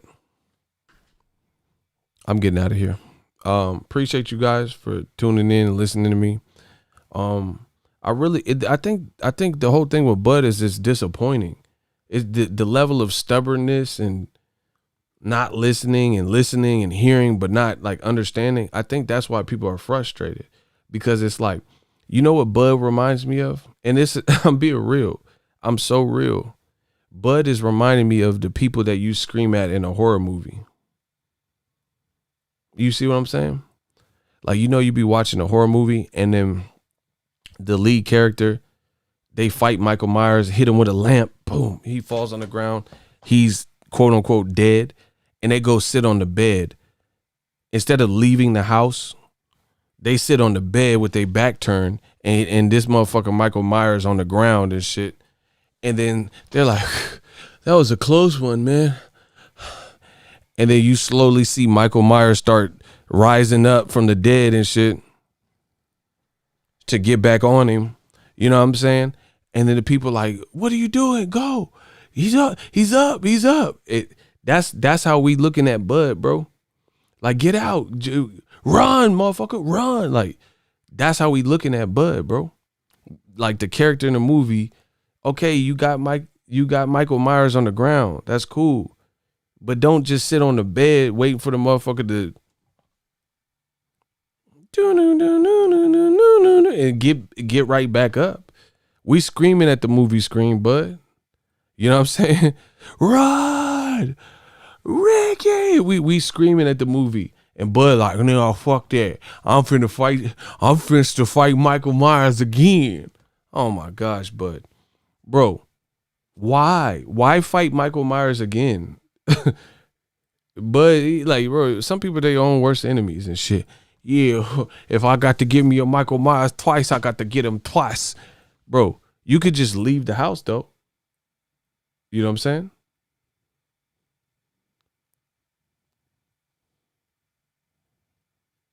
You can just leave the house. You don't have to fight Michael Myers twice. You can just leave the house. That's good. You know what I mean? Get in your whip and leave. You like, no, man, fuck that. Come on, Michael. Come on, Mike. Bro, you don't have to keep fighting Michael Myers and shit. But Bud, he want to prove his nuts and shit and show the people that they was wrong and not Bud Crawford. I'm gonna fight me some Michael Myers. 52 blocks, huh? Bro, he finna fight Michael Myers again, huh? We'll see. Kamal Oz says, he keep calling this man B-side Bud, has Trump level delusion, no common sense. I'm done. I'm out of here. This man called him B-side Bud and Trump delusion. Bro. Bud, he can't try to outsmart the system. You're not smarter than the system, because the system is people. The system is us. The system is what we want versus what you're willing to do and give and what your team can give and all that. You can't forget that, you know? Anyway, that's my time. Someone told Bud the grass wasn't greener on the other side. But again, that's like the iPhone analogy. You never even played with the brand new iPhone. How you know you don't like it? You know what I'm saying? No, fuck that. My Android, I like that. See, some people are afraid. See, I don't think Bud is afraid as a fighter. I don't think he's scared of nobody. I don't. But some people are we still have fears. You cannot be fearful of another man or woman, but you could be fearful of losing people. You can be fearful of moving on. You can be fearful of letting people down. We all got fears and insecurities. Bud got to look internally and see, just do what's right for him. But also listen, if the people are complaining about X, Y, and Z and millions of fighters before you, a bunch of fighters before you are telling you their experiences, maybe you should heed warning. Floyd dropped gems on all this shit. Floyd been told fighters what worked in his career. And I'm not saying just because it worked in his career to work for yours, but God damn it, right now, it's looking like it would. But like I said, Bud, he's his own human. So he gonna do whatever he want to do. But in closing, this can't be good. And been interviewed as it was leaving. That's not true. That is not true. Okay. Manny Pacquiao is not going to fight Spence, and he's not going to fight Crawford, even though we had a deal for him to fight Crawford, because he's going to fight Conor McGregor in one of these big money heists, and they're getting a lot of money in the Mideast for that fight, and Manny will make a lot of money with Conor McGregor. It's a lot easier fight than either Crawford or Spence. So that was that was Bob Arum a day ago saying that Manny won't fight Errol Spence or Crawford. He's going to fight Conor McGregor. So what was that Bud's team was saying about getting Pacquiao? Pacquiao and Qatar. Bro, how do you have a fight with Pacquiao and Qatar, but now your promoter is saying he's going to fight Conor McGregor? But allegedly, bro, this shit doesn't make sense. This shit is too easy. Bud's team Crawford told everyone that would listen that Manny Pacquiao and them was near happening. And the only thing they cited was they said the Board of Health rejected it last minute because of COVID. This is what they said. My question is this. One, Pacquiao ain't said shit about this. Pacquiao's team, Jinky, Pacquiao's son with that motherfucking haircut. None of these dudes said anything about that. That motherfucker's son with his fucking kid who played hair top. Nobody said nothing about it but Team Crawford. Like Pacquiao, his son, kid and played. None of these people said nothing. Right? So that was already suspect. But then they did an interview. Bob Arum has an interview. Is available. And he said, Hamza, what up? Bob Arum says the fight is not off. It's just postponed until crowds come back. But now he's telling Barbershop that Pacquiao won't even fight Crawford because he's fighting Conor McGregor. So wait. You were this close to fighting Pacquiao, but the only hindrance or the thing that blocked your fight in Qatar was the Board of Health told you there was no crowd allowed, so you need the live gate. So how's he going to fight Conor McGregor? You think they're going to do a Pacquiao fight with no crowd and Conor McGregor? So how is it that Pacquiao can make it work and fight in the Middle East, according to what Arum just said? How can he fight in the Middle East against Conor with the crowd, but he can't fight against you with the crowd? Oh, that's right. You were never fighting him.